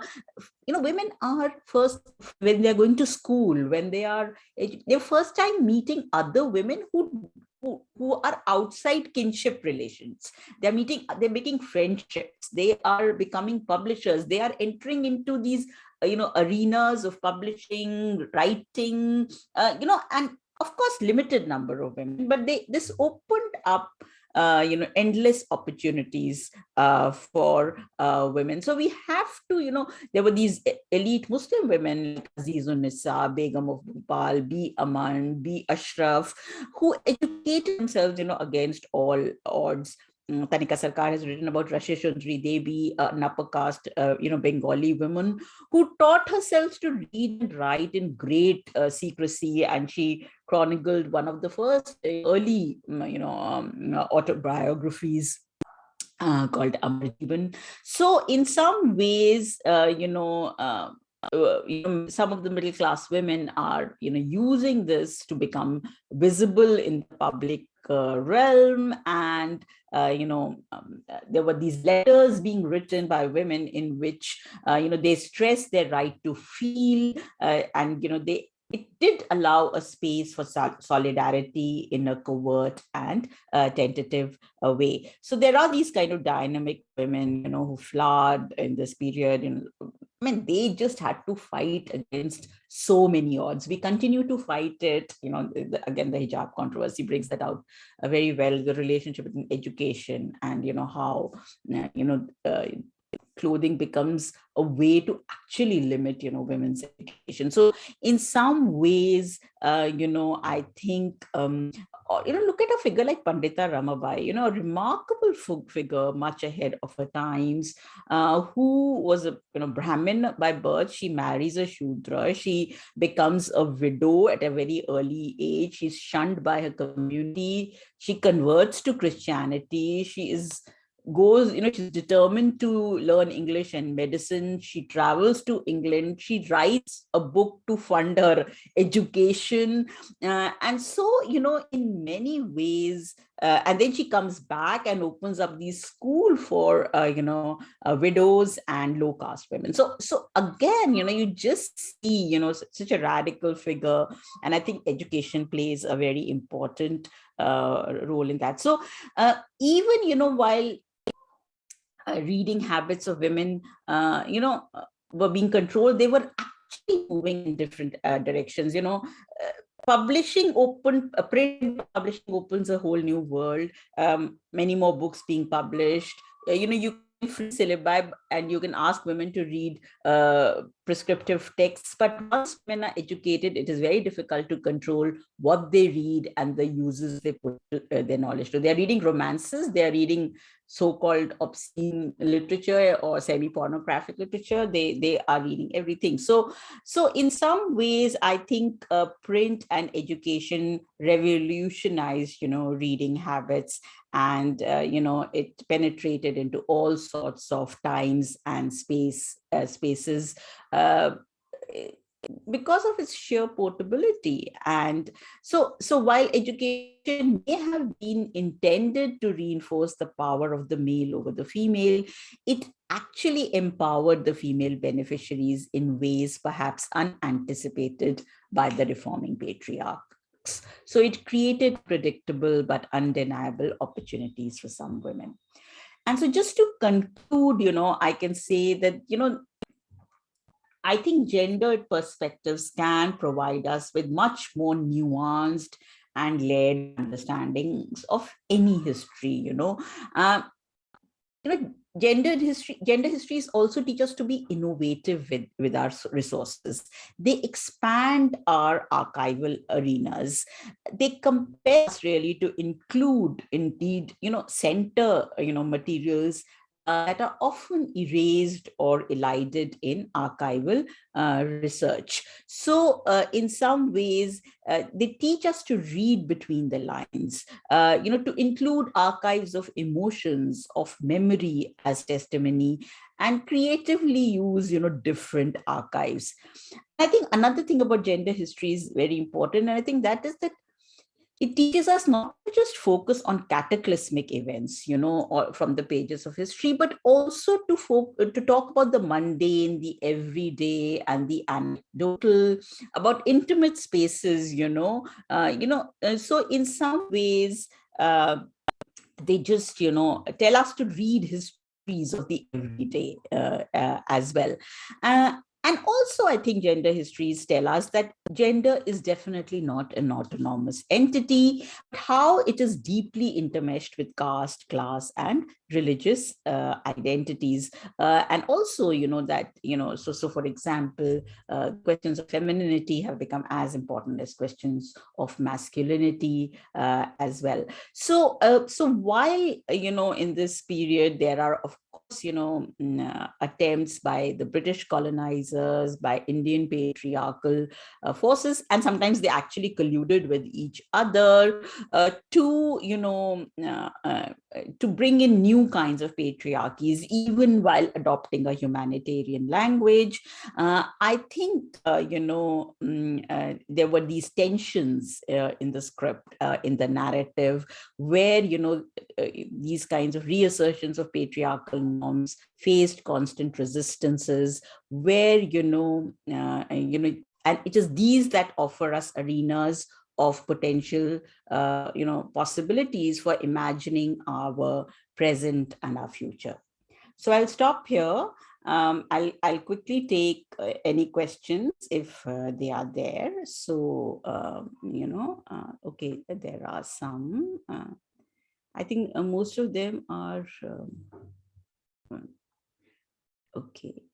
To Charu, if we diversify the community, try to relate the concept, can we expect to see any instance of LGBT in ancient and so there is this question by Abhishek Kumar who says that if can we diversify the concept of gender and how does it relate to queer movements and LGBT politics. So again, I would say that actually it has been feminist history that has really brought questions, the work of Ruth Vanita and Salim Kidwai, this wonderful collection, which looks from the early period to the modern period at same-sex love, and, places it very much within a kind of wider gender historiography. So I think the richness of queer histories, or for example, Anjali Arondika's work, which looks at again the archive, and how archive, you need to relook at it, and even the lost documents present new histories of homosexuality. Or for example, I didn't give you this example of this book like Chocolate, which has been translated, which was published in 1920s in North India, which again talks of homosexuality, the wide prevalence of homosexuality. So again, I think does open up these kind of new arenas to us to look at, history. Okay, I think this is for Kunkum ma'am on the countries in respect. This is all for her. So there is one question by Harshvardhan, which I think is addressed to both Kunkum and myself, and which says that, it is well known that women receive little or no attention in traditional history writing. What are the reasons for this? So I think there are various reasons. A, of course, is the way in which largely, if we see early histories are very political histories, they're talking about a public sphere. And there is this kind of an assumption that the public sphere is a male sphere. And we don't have, so the moment you say that history is written in a gender neutral way, actually it becomes a history of men who are taken as the universal criteria. So you have political histories, and I'm sure Kunkum will have much more to say on this, but traditional writing was not giving, and when it started, giving space to women, it was largely women who were there out in the public sphere. But I think as social history has expanded, and there is also this questioning of the Rankian conception of a singular truth of history. I think, there new arenas have opened up, and also gender history is extremely intricately tied to the way in which the women's movements grew, with the way in which women's movements and feminist movements around the world grew. So, certain questions that they were posing were reflected and, entangled with the way in which gender history grew. So I think that, needs to be taken into account. Okay, I'm going to stop here. If there are any more questions, please pose. And I'm sorry, apologies, but I have to leave in another 10 minutes. And questions to Kunkum can also be addressed. Thank you, ma'am. With this, I'll continue with my questions to Kunkum ma'am. There are two questions. The first is by Pratik Mahapatra. He has asked that, like in some kingdoms, names were derived by mother side, like Gautami Putra, but it's not majorly seen today, as in like not many famous personalities derive their name from mother's side. So how did you see this thing? Okay. I think we need to look at the context in which you have the use of these metronymics. And while you do have it there in the Deccan, and you have some other instances of this, interestingly enough, in the Brihadaranyaka Upanishad. But even in ancient texts, it's not something which is commonplace, though you do have it coming up even in the epics. If you look at the way in which the Pandavas are very often referred to as Kaunteya, the sons of Kunti, or even in the Ramayana, where Lakshmana can be referred to as Saumitra, etc. You have those provisions.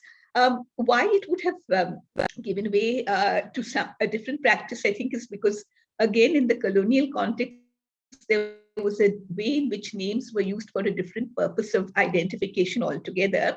And there was a way in which naming was standardized in certain ways. So there is again, till very recently, and now, even now in many cases, one is expected to cite only, for women in particular, only the father or the husband's name in forms in several cases. And the mother's name is, in some instances, asked for, but more often than not, it is considered irrelevant. So I think the fact that our names are now being used in a very different way in the context of very different state structures probably explains the way in which this new naming system has become almost compulsorily imposed on people across the board, whereas earlier there may have been scope for flexibility of a different kind.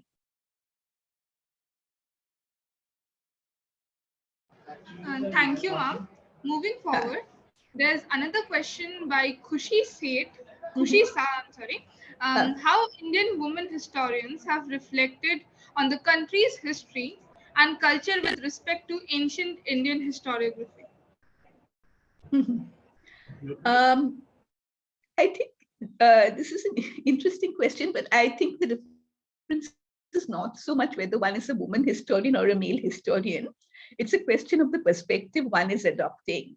So not all women historians are feminists. And again, male historians have the option of adopting a feminist perspective. It's not a monopoly of women. So there would be a difference so I think it's more a question of perspective than whether one is biologically or in other ways a man or a woman that would bear upon it. So from that sense, I think it's important to see what is the perspective of the historian rather than focus on what might seem to be the obvious biological sex or gender identity that we would ascribe to that particular person. So I think that is something which is important to keep in mind. And again, not all women would have written in identical ways about the ancient past, just as not all men have written the same kind of histories about the ancient past. Thank you, ma'am. And with this, I would like to inform everyone that we had decided to take this question answer session at the end of the program, but due to Charu ma'am had to leave early, that's why we rescheduled it. Moving My forward, sincere apologies. I'm really sorry about this, but I'm so sorry. But I said this, I told this to the organizers that I'll have to unfortunately leave, at 12. I have another talk at 1 o'clock actually. So I'm so sorry. Precisely for this reason, we are doubly grateful to you for having taken time for us. No, not at all, not at all. Thank you so much. I think there's somebody who's raised her hand, Dr. Saeed. Suchishmita Mubin wants to ask a question. So Dr. Syed Mubin Zera. Yes, ma'am. I'll just make her the co-host so that she can. Ma'am, you can unmute yourself and ask your question yourself only. Yeah. Thank you, Suchishmita. Charuji, it was very interesting, and I must say that your work is very intriguing, and it brought about a lot of facets that we would want to know about the said topic that we are discussing here. I don't know. This is not a question, or maybe you might have worked on this also, because while talking about Muslim women, there is a gamut and there is a group of elite Muslim women Urdu writers. I don't know if you've seen that particular area. Like we have Wajida Tabassum, and we all know about Isma Choktai and Qaratullah and Haider. Then in the down south, we have many writers, Urdu women writers who've broken the biases and they've like kind of made themselves felt. So this is not a question. This is just a kind of a suggestion, or maybe you could say that it's my area of work that I've been working on. कि हम हमेशा ये एक assume कर लेते हैं कि एक particular section की महिलाएं जो हैं वो बहुत ही पिछड़ी हुई हैं, और ये इसलिए होता है क्योंकि उनके काम को हम आइडेंटिफाई नहीं करते हैं. We don't bring forth that kind, and I'm sure Charuji, the kind of work that you do, you understand it much better, and we have Kunkum ji also over here. So ऐसा क्यों नहीं होता है कि उनके काम को उनकी आवाज क्यों नहीं माना जाता है? So this was just a small. अभी मुझे लगता है कि वही मैं इसीलिए मैं कह रही थी कि जब हम स्त्री की बात करते हैं तो it's it intersects with questions of caste, religion, etc. And now there have been some very significant works, particularly which have talked, for example, there is a significant work on Begums of Bhopal, which talks about how these women were extremely pioneers, in fields of education, etc. Or I referred to Gail Mino's work. And there are others, which Matwa Sarkar, for example, talks about the invisibilization of the Muslim women. So for example, even if we look, agar hum All India Women's Conference ko dekhte hain, to जिस तरह की participation women ने Muslim women की non cooperation में रही, वो क्योंकि पूरी लीडरशिप एक तरह से काफी हद तक, जब तक हम सिविल डिसोबीडियंस या 1942 तक आते हैं, Hindu women are taking over, and so Muslim women did feel a little marginalized, even from organizations like AIWC, where initially they were, really in the leadership. So I do think that the way in which, and also with the hardening of religious identities and with this kind, and, the way in which histories were written were, in some ways, जो एक critique, and actually feminist history की सबसे बात है कि they are their biggest critiques. उन पे पहले ये सवाल उठाया गया कि they have not taken questions of caste so seriously, and they presented an auto-critique, I mean, Uma Chakravarti or, others, about pioneers, who said that, we need to bring caste questions so centrally and need to recognize the difference, and it's not a homogeneous kind of category. Similarly, in questions of religion, I think the way in which our historiography has been largely, implicitly been talking about the Hindu upper caste woman, that needs to be, I think, interrogated and questioned. And I think that the kind of histories that have emerged, have done so in really effective ways. And I'm sure Kumkum will have more to say on this and other speakers. Yeah, thank you. I hope I've that was because, you're absolutely right when you say that it's all laced with caste and religion, etc.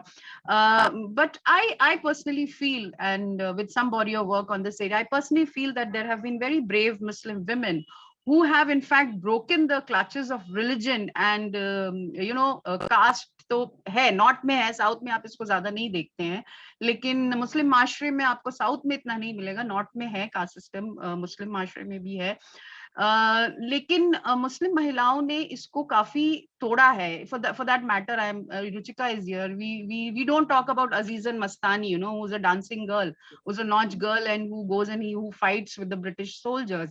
So somewhere down the line, my point was that these things need to be brought in picture, and it has to be presented, because it helps in breaking the kind of image that is created for a particular section of women in our general historiographical trend also. So that was just my point. Thank you, Charuji. Thank you, Kunkumji. Thank you. Now I request Priyam ma'am to ask her question to Kunkum ma'am. Yeah, thank you, Suchishmita. Thank you, Kunkum ma'am. Thank you, Charu ma'am, for this powerful presentations on perspective of gender in Indian historiographical context. My question is to Kunkum ma'am, being her old student also of early India. Ma'am, my question is, it relates to the victim paradigm of women in Indian historiography. I mean, being less powerful, does it mean powerless? And do you think that such kind of hackneyed paradigm and categories can be reconceptualized? Abhi, one of my students, Pratik Mahapatra, he asked about Gautami Putra Shatakarni's name and the prefixed name of Gautami, and that mother's name was prefixed to his name. And ma'am, like such kind of categories where the mother's name is prefixed, or the informed female agencies, and when we find some rebellious ones, why do we always treat them as some exclusive categories? Sorry, I have not video on nahi kiya hai. Yes, ma'am. So why do we always use them as a kind of exclusive category? Is it some kind of a reductive compensation to the woman as agency, or kind of the coexistent agencies? Obviously, they would always limit the power or the existence of women.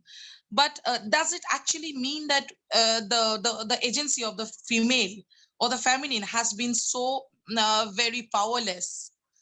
And at the same time, ma'am, you talked in detail about reproduction in a cultural context. So while we talk about reproduction, so does reproduction also bring about some kind of a power to women also in a household where we find a specific spatial distinctions or a kind of delineations for a woman exclusively, that's her area, like the kitchen, the bedroom. I mean, how do we delineate in a kind of a reconceptualization of the power as a category to different layers of the people in the society, ma'am? Could you please kindly reflect on this? Thank you so much, ma'am. Thank you, Priyam, for your question and the complex issues that you are trying to flag. I think one of the things which I would like to re-emphasize is that it's important for us to think that there are, and to acknowledge that there are differences amongst men. So, to acknowledge that the understanding of gender relations that we have at the moment, especially about the ancient past, is partial, and it is also likely to remain partial for various reasons, including the kind of sources we have, etc. So I think that it is not a kind of universal feature that women are being regarded as victims. It will depend also on, as I was mentioning, if we are looking at different spheres, whether we are looking at participation in the economy or broadly within political processes or socio-cultural processes, we will probably see different patterns in different areas. So those are things that we need to factor in. And I do not think that serious historians are now functioning with a kind of universal model of a victim paradigm. That, I think, has probably been given up fairly long ago. So I think that that is perhaps not something which is relevant at present. As far as the issue of agency is concerned, again, we need to look at it in context-specific ways. So depending on which context we're looking at and what are we identifying as markers of agency. Because in various situations, it's not only for women, but also for men, there will be a context or a framework within which certain choices or certain options might be available, and other choices and other options may not be available. So instead of taking a kind of universal or uniform list of possible options, we need to look at options and choices in a context-specific way and look at what we would mean by agency in specific contexts. And once we do that, I think one of the issues that I was trying to emphasize is that we will probably have to come to terms with a wide range of practices and beliefs and customs, etc., which need not necessarily fit in within one neat framework. And it is perhaps that that messiness in a certain sense, which is valuable because it gives us a sense of the diversity that we are handling and the complexities that we are handling as well.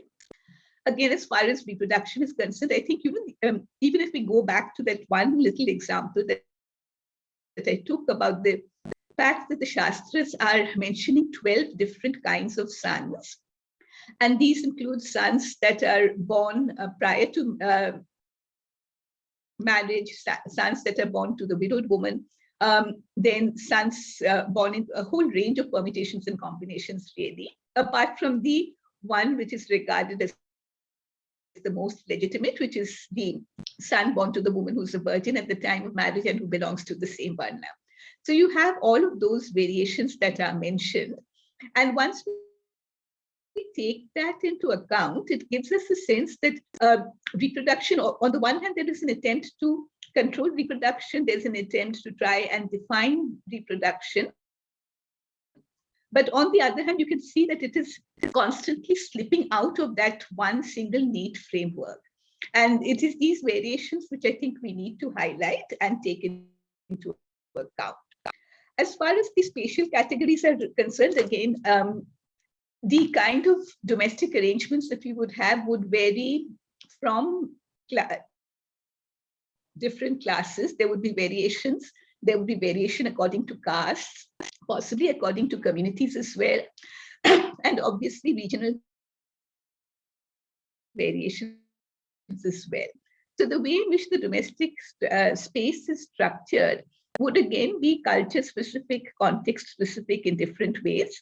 And the sharp kind of public-private divide that we often assume, we need to ask ourselves whether that operates in specific cases or not, rather than take it for granted.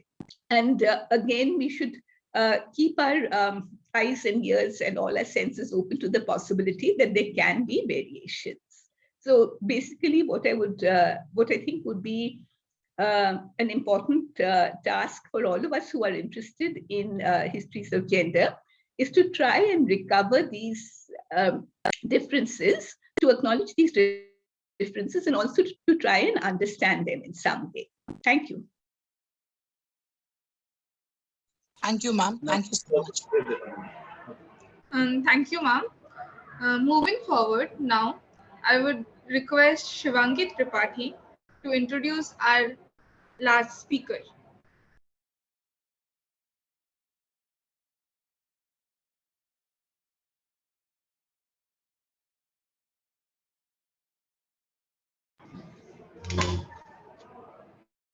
Good afternoon, everyone. I am greatly delighted to introduce our next speaker, Dr. Ruchika Sharma, who has been Assistant Professor at Gargi College of Delhi University. She has completed her graduation from St. Stephen College of Delhi University in BA Honours History, Masters, MPhil as well as PhD in Center for Historical Studies from Jawaharlal Nehru University, New Delhi. Dr. Ruchika has an extensive experience in vivid fields. She served as a General Secretary of Students for Harmony Chapter of Jawaharlal Nehru University, New Delhi. Ma'am also served as Pick Mackey at St. Stephen College, year 1999 to 2001 and 2000 to 2001. Our estimable guest is a recipient of prominent awards.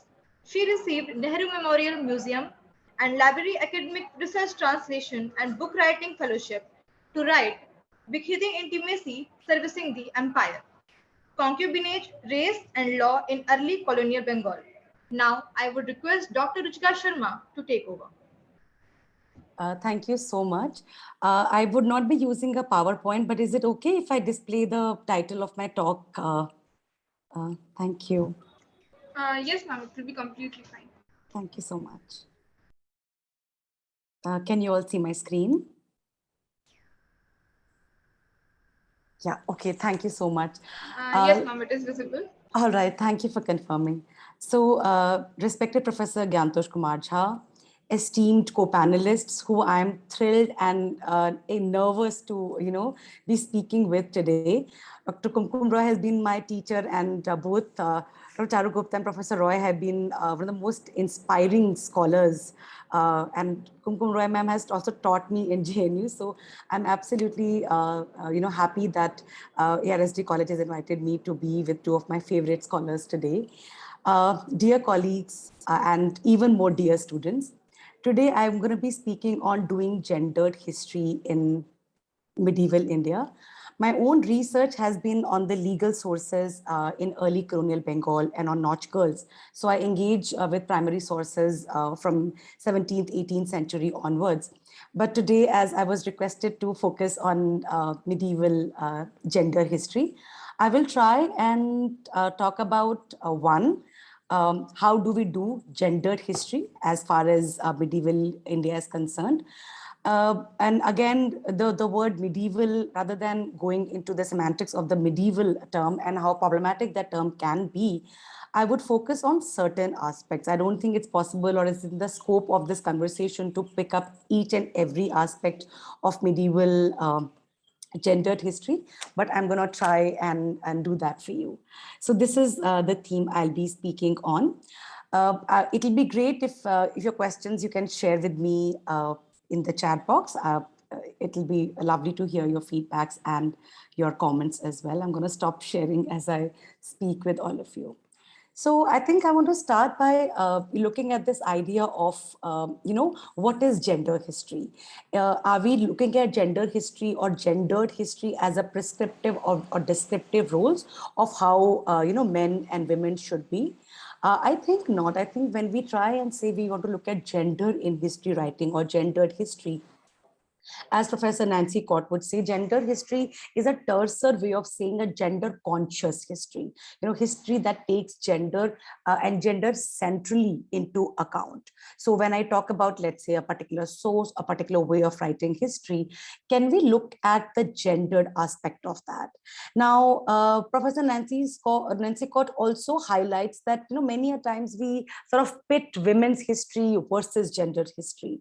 I want to also kind of take this conversation as she starts. She says that, far from minimizing women's history, what gender history does is that it includes and it amplifies it, right? So gender history not only recognizes women as historical agents, but it also revokes the assumption that men are neutral beings whose masculinity and sexuality require no notice, right? So it is one, questioning men as the norm and women as the corollary to it. And secondly, it also says that, we don't have to look at men only in, one kind of way without highlighting their sexuality, masculinity, and anxieties that they would have throughout history related to those as well. Now, so the perspective presumes that every historical subject is shaped and attributes by the gender attributes and by the existence at times of a gender binaries. And I think also at times by the way in which through small everyday experiences and challenges, we also question those gender binaries. So the study of gender history has also moved in tandem with and has also been greatly enhanced by, various trends in historical scholarship. I'm going to be trying to do that in terms of the medieval gendered historiography. I would say early modern, but yeah, let's say medieval historical writing. So many parallels, we'll try and establish many parallels and also talk about, I will be cognizant of the fact that while saying gender, I'm not dismissing, other kind of hierarchies, other kind of categories such as caste, categories such as class, even gender itself. We know it's not a binary. It's a spectrum that one needs to look across. But while doing medieval history, one is definitely restrained by the sources. So on the one hand, our archive, is the source to which we go to, but it's also something that, restrained. So we work within a kind of a parameter and a framework. We challenge it, we question it, we keep eroding those boundaries that have been, drawn in front of we historians, and we are good at eroding those boundaries. But we also need to then, not only just rediscover our archives, but we also need to ask newer questions from our archives. So unless and until we are raising new questions, new concerns, until and unless we are putting large question marks on the existing paradigms, we will not get histories that comfortably. For example, one concern that comes to mind, and this is something I work with, is domesticity. Very easily and very comfortably one assumes that, domesticity versus the public spaces, men in the public space and women in the domestic sphere. So, there have been works, the first work that comes to mind, in terms of the medieval history writing, has been works like Ruby Lal, who by the title of her work itself, posits domesticity with power, the fact that, and challenges some extremely problematic notions, like Vincent Smith will call it petticoat government. So it also reflects a lot of times what historians are writing and saying. It's very reflective of the times, their own descriptive and prescriptive gender biases, and how, they have carried these forward as well. So how at times when we do gendered history, when we look at gender as the, focus of our research inquiries, what are we asking from history? And when we ask these questions, are we able to analyze the terms and terminologies used in these historical sources. So when we talk about women being powerful, so how comfortable it is when we see powerful women in historical sense, we sort of feminize their power and their ambitions, reducing that to womanly wiles, and how the similar ambition is the trait that often gets appreciated. Again, I think I want to highlight the binary that gets mentioned in these contexts, and how important for historians it is to go beyond these. The second concern that brings me here is then how do we write history of gender? Also, what concerns my work very often, how do I write women's history in pre-colonial, even at times in colonial South Asia? So history and writing of history in pre-modern South Asia has been dominantly been, an exclusively a male domain in terms of contemporary sources. So we have, abundance of court chronicles, we have anthologies, we have biographies, whether we have the Tariq sources, whether we have the Tazkira, whether we have the Malfuz, whether we have the sources like the Insha, we see these are sources written exclusively by men. Right, and the spaces that they concern themselves with are also elite masculine male spaces, but not that they are writing the history of masculinities, but as historians, how do we derive the gendered aspect from them, and also how do we derive the presence of women from these histories, the presence of of course, elite women, which is probably easier to find in these sources, but also how do we find, the non-elite women and their presence from these works. So, their absence of their voices should not be taken as their absence from historical arena themselves. I'm not going to be talking about Professor Vijay Ramaswamy's work, but she has talked about, at great length about the work that women have been doing, right?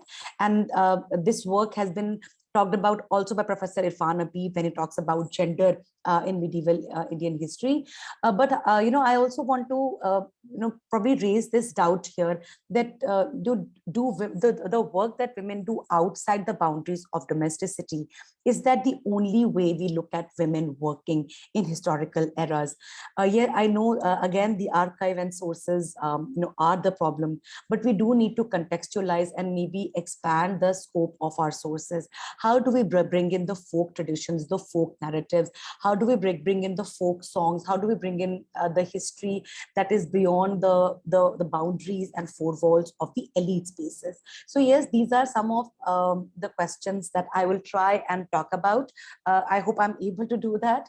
Now, so when we look at the gendered perspective and also women's voices or women's histories, now this was considered a mere coincidence for the longest time, or often cited as a reason for inability to pen down women's history. So male space as political and thus public, and female space as personal and hence private, were unquestionably put aside as two binaries. The two shall not meet except on occasions. This is why early modern, harem's portrayal remains highly sexualized from the Oriental writing onwards until very recently, right? And I think Professor Kunkum Roy was already mentioning the fact that anybody can do a feminist history, but wherever you try and retrieve these voices by either raising new kind of doubts and challenging the existing paradigms, or looking for the new archive itself, no matter how much marginalized those archives are, that endeavor in itself is a feminist endeavor, because you are actually looking for voices that you have been told either do not exist or have not been given the sufficient attention that they should have been. So a lot of works that have been done, have taken these into consideration.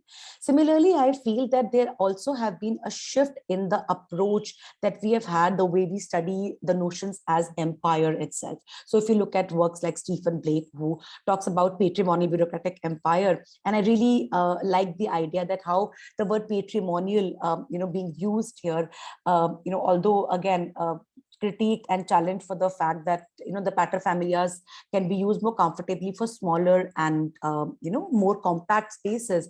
But the fact that by reading the language, by reading the terms and going beyond the meaning, the obvious meaning of those terms, sometimes we can, sort of ask very nuanced question of our archives and our sources.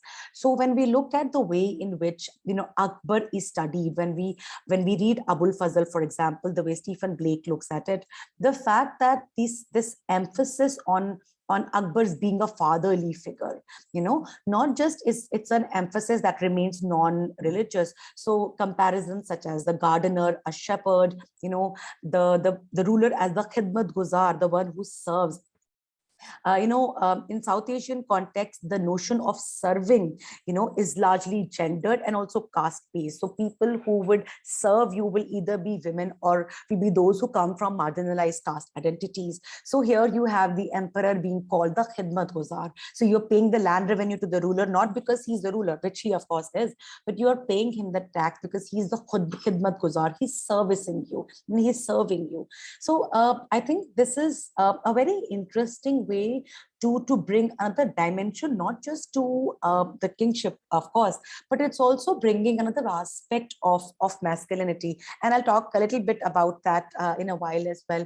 But Stephen Blake talks about also the fact that Abul Fazl places army, bureaucracy, and imperial household on an equal platform. So the ruler is not only the one who's managing the army and the bureaucracy, but he also has to manage the imperial household. Now, what is interesting here is, of course, that the household is, as important a parameter for the Mughal Empire's well-being, but it's also a household where we have the family members, we have the women. So on the one hand, we have from Akbar's time onwards a kind of, what both Liza Bala Banlilar and Rubilal, would term as the more invisibilization of the elite family women. We don't have any portrayals, in the officially commissioned paintings of these women, and even if they are portrayed, we will see their, either their palms or their faces, and otherwise absolutely sort of covered portrayals of these women. But we do have the harem at the same time, which is a part of the imperial household, that is being problematized and raised to the level and being brought to the forefront, just as the army and the bureaucracy. Now, I would like to therefore also think about the way in which Stephen Blake's other works, where he talks about rituals, where he talks about the imperial household as spaces that make the way in which we view the Mughal emperor from a gendered perspective as well. Because, the fact that 16th century, court historian is placing a role of a father on the Mughal, emperor, along with, I'll talk about O'Hanlon's work in just a while. But for me, what remains absolutely fascinating, and please correct me if I'm wrong, I often still see that in public spaces and social spaces, we often expect women to talk about familial responsibilities, their partners, their children, but we don't expect, or we don't often see men talking about that, a lot, because, men can be identified, as themselves as complete beings, whereas women and their marital statuses are, even in present day times, a much more larger concern of social and cultural, as well as sometimes professional spaces, and that's a part of conversation. So I find it very fascinating that for Abul Fazl at that time, portraying Akbar as fatherly figure, and not just as a fatherly figure, but an idealized fatherly figure who is instilled with the role of a strict father, but nonetheless a caring father. For me, that's a very fascinating sort of a dimension that is being brought out. Now, I think let me also then talk about the idea of masculinities here quickly as well. We've had some discussions on masculinities, and I'm sorry I'm focusing on the these sources, these elite sources. For example, in works like by Pankaj Jha on Dr. Pankaj Jha on Vidyapati, where Purush Pariksha becomes a Sanskrit text which addresses the idealized issues of masculinity. Again, the role of valor amongst other other things, becomes the appearances, your bravery. These are some of the ways in which, masculinity gets talked about. Although I would also like to say that both masculinity and femininity in their idealized forms often are not just being shaped up, they're also shaping the other in the process when they're being written about. We also have some very interesting work by Ali Anusheher, who talks about this idea of, this comparison rather between both Humayun and Mirza Kamaran, despite the fact that Humayun, becomes the ruler. It is often Mirza Kamaran, who's seen as the embodiment of this idealized man. Now, please remember that in this, medieval sense, being unmanly was not necessarily the same as being effeminate, in this era. So what exactly characterized as emasculate, asked Ali Anusheher. So, in the modern times, these binaries of the opposite pairs of active, passive, assuming a sexual encounter between men, are often used to distinguish this masculine and unmanly males. So, here, while there are some hints suggesting in the sources that passivity also is too inadequate a concept for describing a man who fails, in his male gender roles. So essentially what Humayun does is to act as if he were still at a stage of immaturity. So that itself, by doing so, he loses the power of being an adult male, right? So terms like Jawamardi, right? So this is evidence in Humayun is being described as the beloved in a love relationship. So even if it's poetically and fictitiously, but also his engagement in sexuality for sake of pleasure, but not for its functional utility, right? So in case of king, these will be, the important role of a king and his masculinity is to have a male offspring, to continue not just the family line, but the dynastic line as well. So, and that's how you improve your political position. So when we look at Bayezid and Aftabji sources, which talk about both Mirza Kamaran and Humayun, we see that these are, the kind of researchers that are talking about the gender roles, even of the warrior kings in early Mughal history. Now, so these works, as they get to define the masculinity is also getting defined by relating masculinity not just as a social sort of its social role, but also talking about, as O'Hanlon does, by talking about, let's say, for example, the kingdom, household, and body. Can we see these together, where king's body, his, the akhlaqi norms of how body represents, the household and the kingdom for the ruler. So, for example, in Abu Fazl's account, Akbar tried to construct a new norm around the natural purity of the male body, and he conducted, various public campaigns to discourage overt homosexual attachments, adultery, in which he juxtaposed, his patriarchal and heterosexual, model of what O'Hanlon says North Indian male virtue against the corrupt practices of Central Asian outsiders on the one hand, but he's also doing, pitting it against the southern Iranian influenced courts of Deccan. So how it remains such a political act as well as a gendering act. And I think that for me, that becomes very fascinating. Now here again, as Abul Fazl describes, so Akbar viewed the body precisely in the manner as, we would see in the typical akhlaqi text of Nizamuddin Mulk-Tusi, and not as passive spectacle, but also body as a very active tool and instrument for the soul.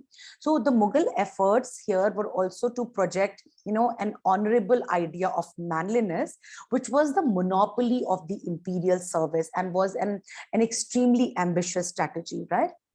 So when Abul Fazl talks about Akbar, he calls him Insan-e-Kamil. So that Insan-e-Kamil is the perfect man in every sense, right? So its success was obviously problematic and contested, O'Hanlon argues. And we do get some sense of contestation from a text like Badayuni. We know that Badayuni is constantly critiquing what Abul Fazl is propounding in his writing, and probably Akbar is doing.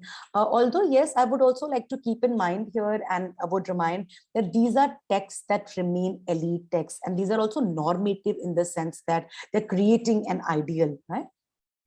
But as far as creating an ideal goes, it also is a sort of a parameter that others are supposed to aspire. For example, in the 17th century, when Mirza Nama is being written, the various manuscripts and versions of Mirza Nama, there also an impossible sort of an ideal is being created. I don't think anybody could do all those things to prove that they are the ideal and the perfect Mirzas. But look at the way the ideal is being created, and you're constantly working towards reaching that ideal. O'Hanlon also argues that a concern with the meanings of ideal manhood, it runs through these discourses, in the wider world of these medieval Perso-Islamic political culture, and constructing important links between kingship, norms for statecraft, imperial service, which try to link it with the ideal manhood. Now, these links were established already. Again, I'm not saying these are exclusive to Mughal structure or Mughal rule, but how they are able to imbibe, and how Abul Fazl is creating an entire narrative around this, right? So these links were part of already established traditions, and probably Akbar and Abul Fazl trying to step in those traditions and of moral and political theory, that some of it, taken from Delhi Sultanate, and also, Akbar's attempt, as many historians would argue, to Indianize, his rule. Although I think both Lisa Balaban Lilar and Stephen Dale have tried to take it beyond that, and I think they, some of the interjections are really fascinating. So these definitions of elite manliness also begin to change in the late 17th century, and their connections with imperial service begin to fracture with the emergence of more complexly stratified urban societies. Now, what also changes as we move to 18th century, something that Urshi Dalal, tries to sort of argue in her work, where she says that how femininity, state, and cultural spaces of 18th century have been seen. And very often we also see that the way 18th century is studied, in the, not just the secondary sources, but also in the primary, sources. And, some of the scholars who come to mind who have talked about this, if you read Muzaffar Alam's, the book, The Crisis of the Empire, in the second edition in particular, where he talks about the social cultural concerns, as symbolizing, what's happening in the political arena. We've had, works of my very dear friend and colleague, Syed Mubain Zehra, who talks about, sexuality, and representation in Mughal Empire. Professor Akil also talks about Zatalli's work. I think, if I'm not mistaken, I think Mubin has also been working on Zatalli. I remember last time I heard her speak, she spoke about the fascinating ways in which Zafar Zatalli talks about, those kind of aspects which challenge, the way in which 16th, 17th centuries, Mughal masculinity, had been constructed. Of course, changing and shifting, but at the same time, it's in sharp contrast. So, for example, commenting and sort of sarcastically talking about the sexualities of the ruler, talking about an absolutely what we'll call vulgar ways in which sexual intercourse is being mentioned, and how Zatalli is doing that in a language which is again not the language of the absolutely high culture of Persianized high culture of the Mughal Empire. So the language gradually shifting is Urdu. A lot of times a mix of Persian and Urdu, but definitely a language that challenges the norm of the way in which 16th, 17th centuries, unimaginable in 16th and 17th century to have somebody writing about the rulers, using this kind of language. So, a lot of times the way in which 18th century is talked about is also what Urshi Dalal says, it's femininized. And also, quite literally also we have quite a few powerful women figures emerging. Think about someone like Lal Kuwar, think about Begum Samru, to name a few, Ahilya Bai, and many prominent women figures who emerge sometimes as powerful women, sometimes as spouses, and the change they make in which we see the entire masculine and the kind of idealized imperial masculinity of the Mughal Empire sort of shifting, changing, discomforting, uncomfortable. And also I think the class dimension probably also remains important. So Professor Muzaffar Alam talks about this idea that how Lal Kuwar, the ordinary dancing girl becomes the spouse of the ruler. And you see Jahadar Shah being attributed certain actions that you would not imagine Mughal ruler would have been doing these things in 16th and 17th century. So what we see that one, I think masculinity can be so interestingly imbibed and seen together in the changes in the political structure, the way in which political culture itself can be and probably should be questioned and challenged. Although the language certainly remains a parameter to read these things, like we have to rely on these sources, but at the same time the fact that Persian is being challenged from the way in which it is Urdu sort of, or Rekta sort of takes over, if not completely, it's making its headway. I think that's a fascinating shift and change that one notices. Now, coming to the way in which we can look at the history of women, the elite women, to start with. How do we understand again the shortcomings of the sources that we have? I think a very interesting work by Ruby Lal again, where she talks about Princesses Memoir and tells us that how at times, if you read the writing of Gulbadan Begum in Ahwale Humayun Nama, in the way she records of her father's inventory, is very striking for many reasons. And how for a longest time, historians engaging with the imperial writings, historians again engaging with what they call Tariq itself, has been challenged when we pick up sources, because as most medieval historians here would know, that Tariq writing in a particular framework also does not remain the same. So for example, the way in which Barni would write his Tariq, even Abul Fazl, the way he intervenes in the Tariq writing sort of challenges and expands the scope of the way in which Tariq is written. How do we not then include writings by someone as Gulbadan Begum, who had the opportunity to access the public spaces as well as the spaces where most of the male authors would not have had access to?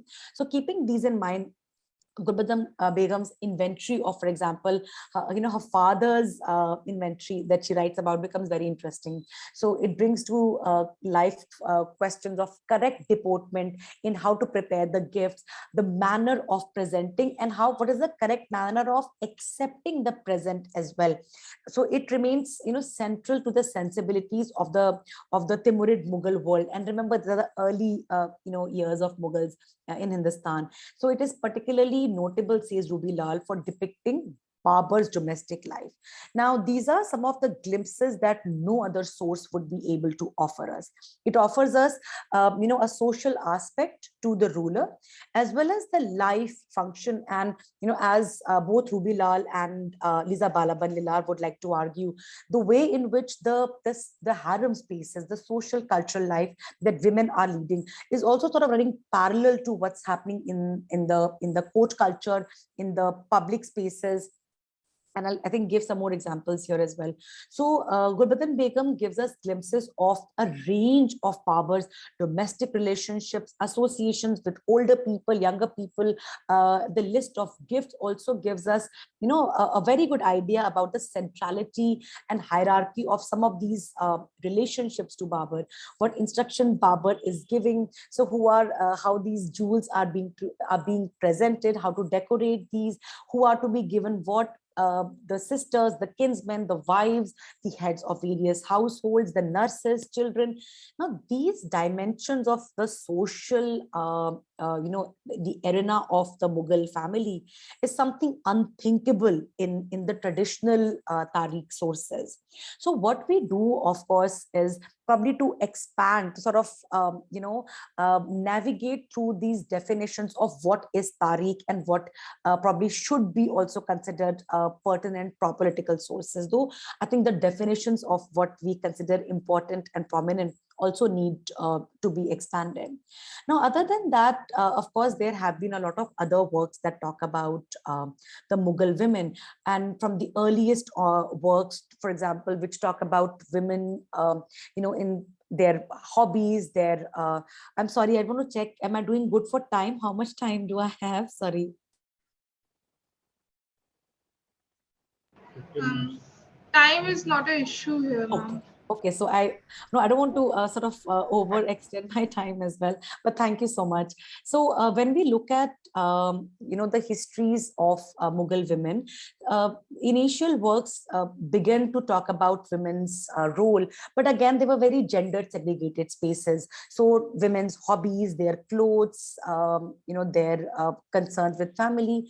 Now again, not to say these are not concerns that would have been there, but one, it takes away these concerns from men, because we do have Mughal men also dressing up in all those fineries, in those jewels, and they were not just gendered, they were also denominators of caste. For example, if you notice the Mughal commission paintings, you would notice that amongst all the people present in those, particularly I find those paintings with the Shahs of Iran and the Mughal rulers, you will see the subtle emphasis on the jewelry, on the quality of embroidery and cloth itself of Mughal rulers, that gives them an upper edge from the other rulers and other people in the paintings, if they are. So the fact that we are by focusing only on the social spaces of women, we are again going by these domestic versus public binary, and we are not giving this kind of edge to women and accepting that women do have more complex sort of roles, even within harem. So for example, Lisa Balabanlilar, whose fabulous article Begums of the Mystic Feast, she talks about the fact that how for the Mughal rulers, they do carry forward a lot of tradition and institutions of Central Asia, at least in the early part of their rule. Now, amongst the one of the distinct Timurid understanding is also the right and role of elite women, and it's not just the women patronizing artistic production, but also women and the power they held in the harem, and the women as women not just as mothers, but women even the ones who did not have children, royal women, and how actively they would participated if dynasty continued or survived, and political successes. So she also highlights how counsel and advice of these women becomes something to be kept in mind. When Timurids fled in all directions from the advancing Afghan armies, Babur's widow remained behind in Agra to protect and guard the burial site of Babur, saving him from any insult which might come. After which a respectful Afghan, Sher Shah Suri, very graciously allowed her to accompany her husband's body to its permanent burial site in Kabul, right? And this is again something that Gulbadan Begum writes about in detail. Similarly, we see that elderly women did not hesitate in intervening the family, particularly political crises. For example, I think the one that everybody knows about, when Akbar's son Salim, the future Emperor Jahangir, rebelled in 1601. It was Akbar's mother, an elderly Gulbadan Begum, who also intervened, with Akbar, preventing him from imposing redistribution with his son. Jahangir's son also, Khusro, when he also rebelled against his father, almost the entire harem became involved in this, trying to sort of solve this problem. Now, how do we not see this as important as the act of the war itself? Because after all, political negotiations do not take place in battlefield. They also take place in diplomacy. They also take place where wars are there are attempts being made to stop these wars or anticipate these wars, right? So how do we do not understand these instances and these anecdotes as important, which not only shows the political acumen and political understanding these women must have had, but also why should we seen the influence these women must have had in their social, political, cultural spaces as womanly wiles, and not as the important role they played in these political shifts, dynastic changes. So another important work by Ruby Lal, of course, Domesticity and Power, but also the work Empress, she postulates this question as to also what counts as evidence. How do we look at the sources, one, to question this public private binary, and how do we also question even the travel logs and travel writings, where the highly sexualized version of the Oriental harems is represented.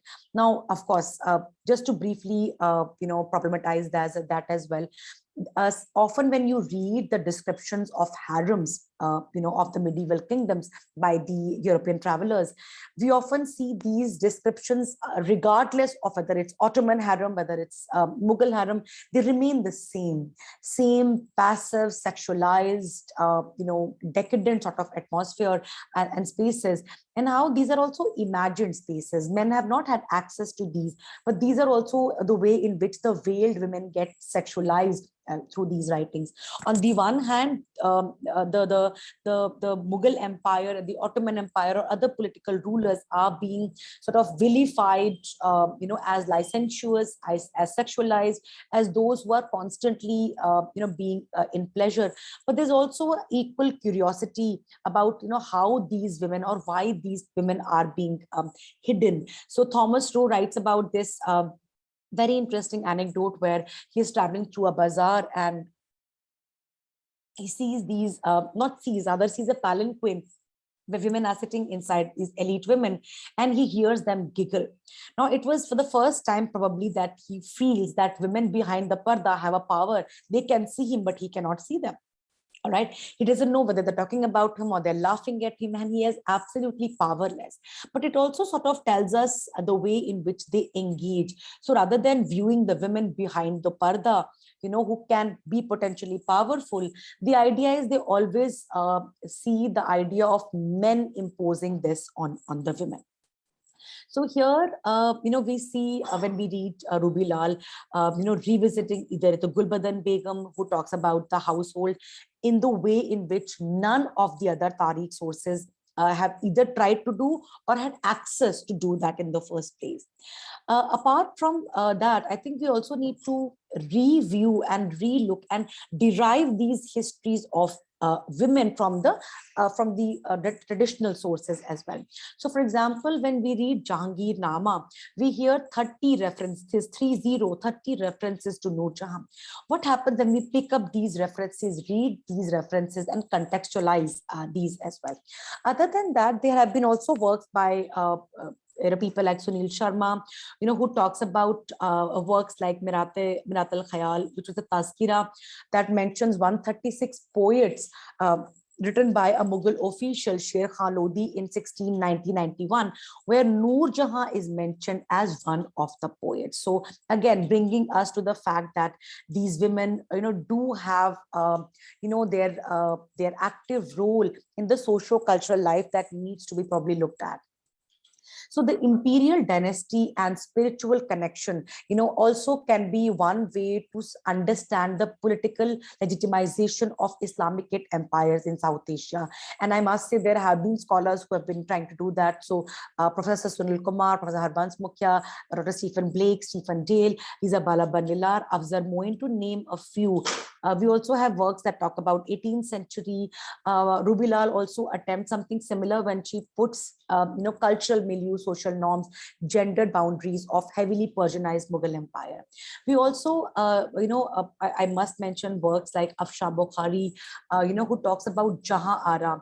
On the one hand, she talks about Jahan Ara's piety, as central to her identity, not just as a woman, but to a Mughal princess. So Jahan Ara is very aware that these acts that she's doing of piety, are not just act of a rich woman. It's also, she mentions herself as the light of the Timuriya world, something very similar to the way in which Mughal princes would have mentioned it as well.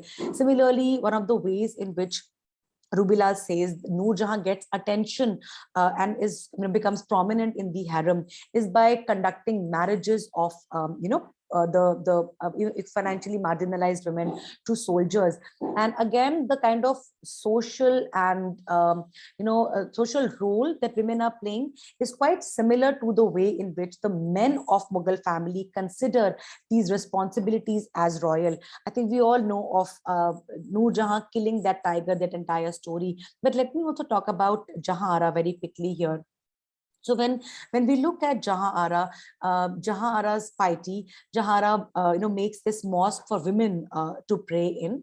But in her own Risala, when she writes, she talks about herself as a very powerful individual. It's not a writing of herself only as as a princess. Although Afshan also talks about Jahan Ara and Roshan Ara in terms of imperial patriarchy. I like the word imperial patriarchy because it puts her at the privilege of being imperial family member, but at the same time places her within the patriarchal structure as well. So Jahan Ara's political, spiritual motivations, aspirations, Sufi connections, they extend beyond the imperial diktats as well. Her pietistic roles, expected of imperial females, she goes beyond that. We have to also remember that she's somebody who contributes to the urban landscape of Shahjahanabad by funding, and not just her, Qudsiya Begum and other women of the harem of Shah Jahan also contribute by giving money to construct gardens, by giving money to construct these rest houses, these dharamshalas, these sarais, etc. Jahan Ara claimed a piri muridi. She, what Afshan Bukhari calls, she de facto Khalifa rank, which legitimized herself professed spiritual authority and made claims to an enduring Timurid Mughal legacy. So it's not just Tara Shikoh who's doing that as the Mughal prince. We have at the same time Jahan Ara who's doing something similar. We know Akbar had been repeatedly making these connections and these claims of mystical visions that sort of deeply impressed upon him the divine intimations of his rule. Jahan Ara was likely knowledgeable of course, Akbarnama and the legitimizing concepts of her great grandfather's sovereignty as well. So assumption of the role of Khalifa in the Qadiriya order was historically a mode of male subjectivity that Jahan Ara appropriated from spiritual imperial realms, right?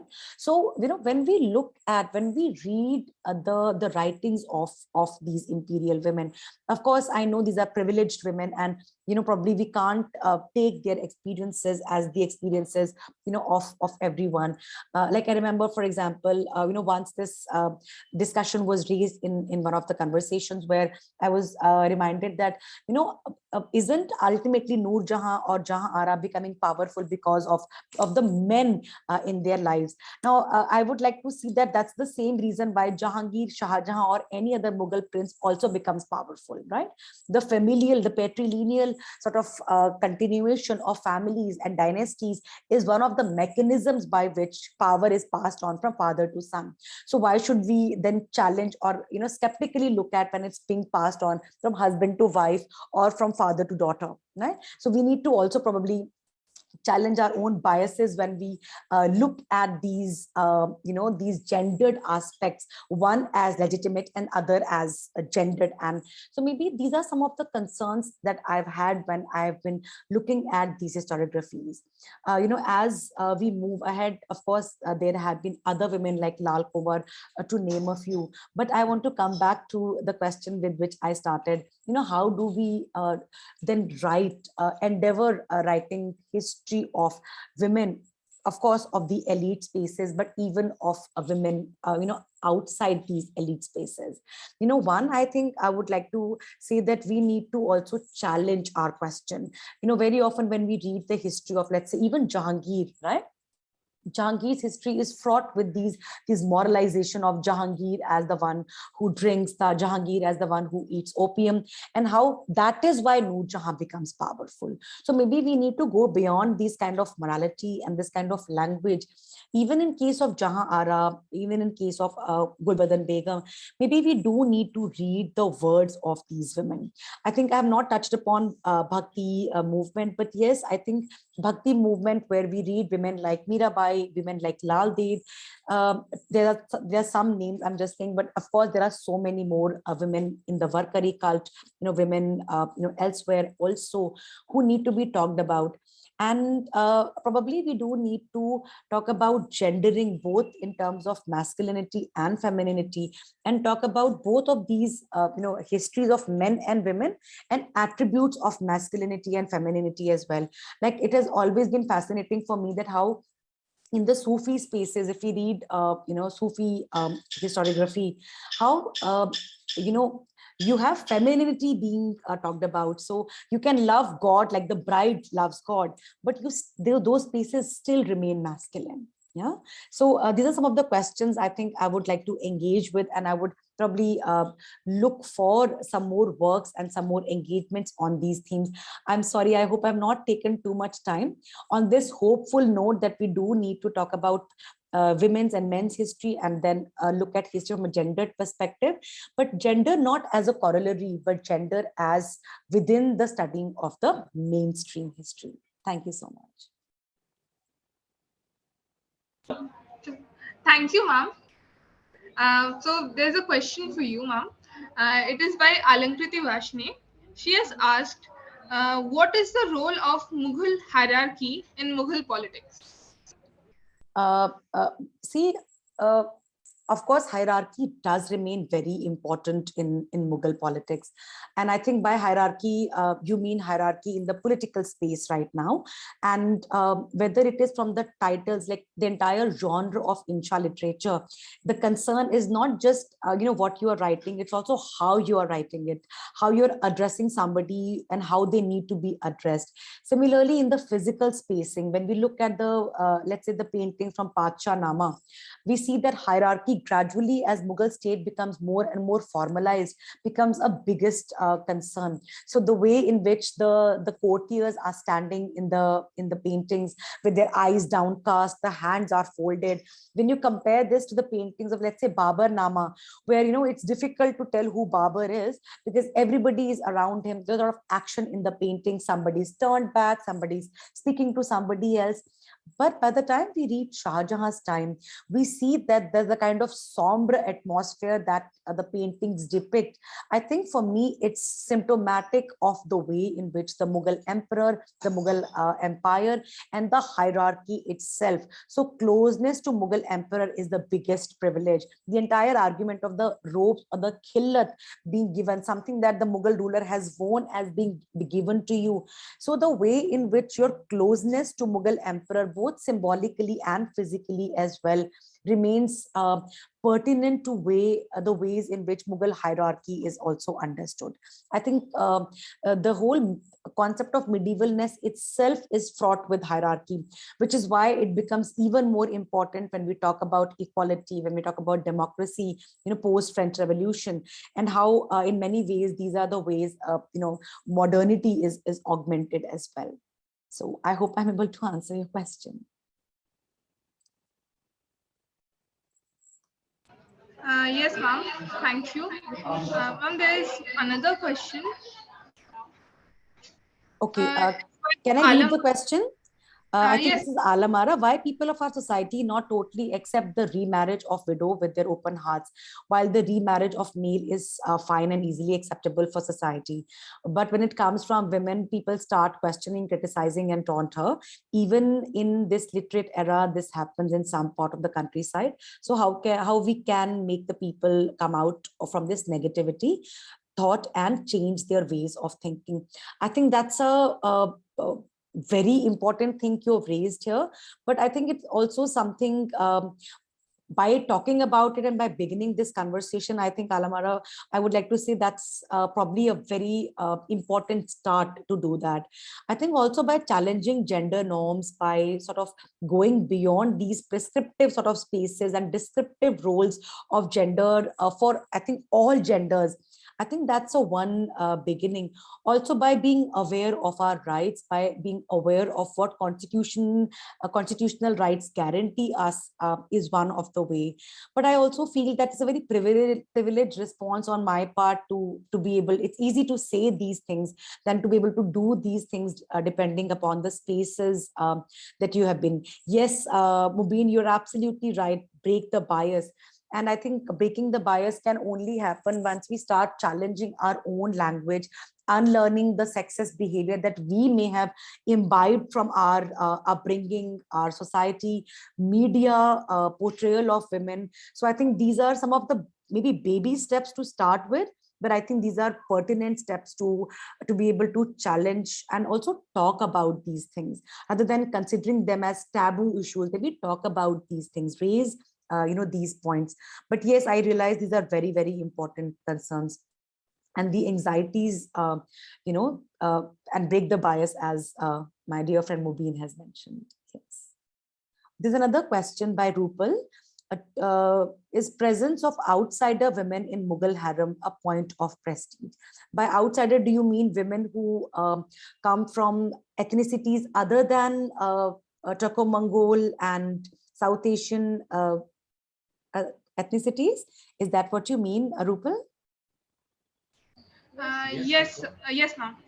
Okay, I think I would like to also try and historicize this question by saying that a lot of times, both in the Turco-Mongol traditions as well as, for example, in the Rajput traditions, marriages do have a very significant political role as well, right?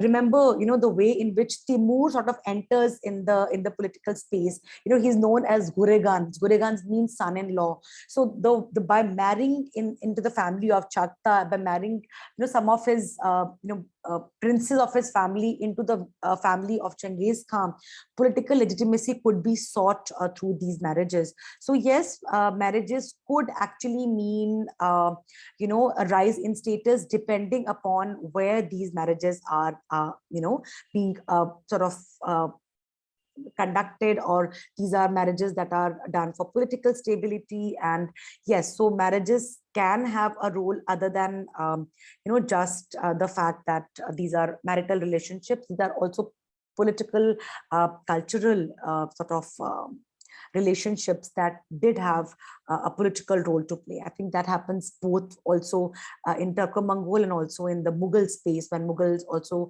have these marriages for reasons other than purely personal reasons as well. Thank you, ma'am. Ma'am, I have a question. My question is, Razia Sultan, being the only female sultana from the Delhi Sultanate period, had to rely on the slave dispensation of the person she had a love affair with. So what does this tell about the authority of a female monarch in that era? Okay, I think, I'm sorry I did not mention Razia. I should have, and Rudhima Devi as well.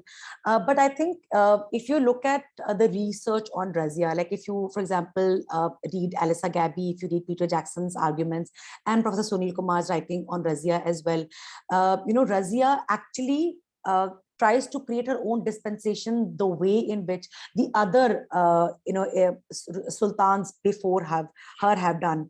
The only thing is that even in our conversations, we often bring the personal aspects of women rulers and other women also more conveniently and easily than we would do of, let's say, the male rulers or the male sultans.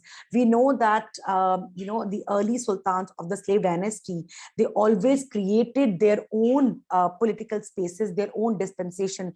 Of course, a problematic argument, but the Turkagane Chihilgani, that was something that Iltutmish created. Of course, it's questionable, but let's say he did. How is creating that as his own loyalist dispensation any different from Razia creating her own loyalists around her. Whether or not there was personal involvement, but she was using the same language, the same mode of conducting power as was done by other sultans before her. But how interestingly, history will always remind us of Yaqut not just as her political ally, but only as her lover. Yes, they may have been lovers, but does that reduce Yaqut and Razia's political sort of policy or political coming together as well? So maybe we do need to look at women's political choices rather than coloring them with only personal perspectives. Thank you, ma'am. Moving forward, now I would request our president, Rupal Jain, to provide the vote of thanks.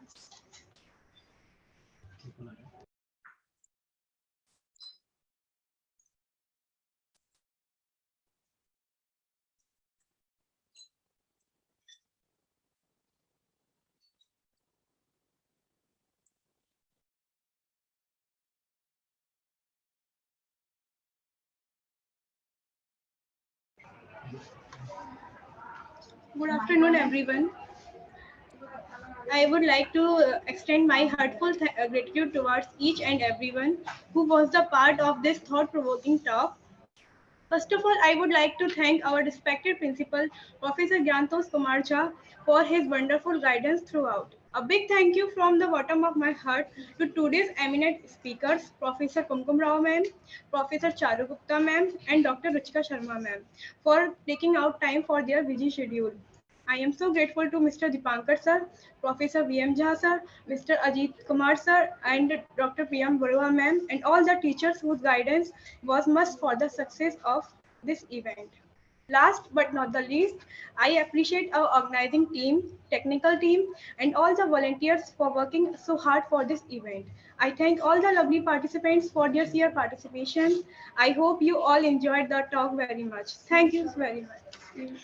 Now I would like to request everyone to turn on their camera for group screenshot.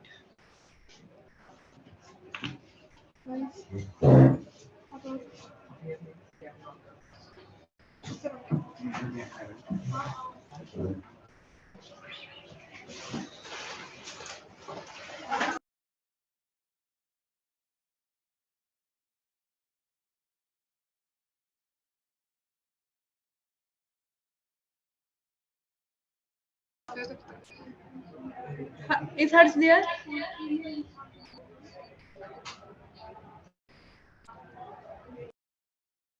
Harshvardhan, please drop a message once it's done.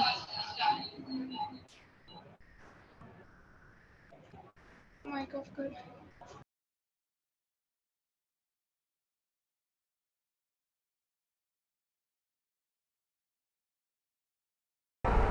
Yeah, it's done.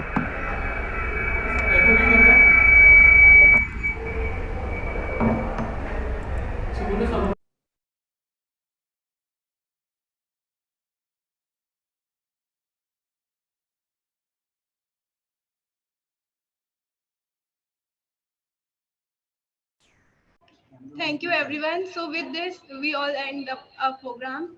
Thank you very much once again. Thank you so much, everyone. Harshvardhan, just stop the recording. Harshvardhan.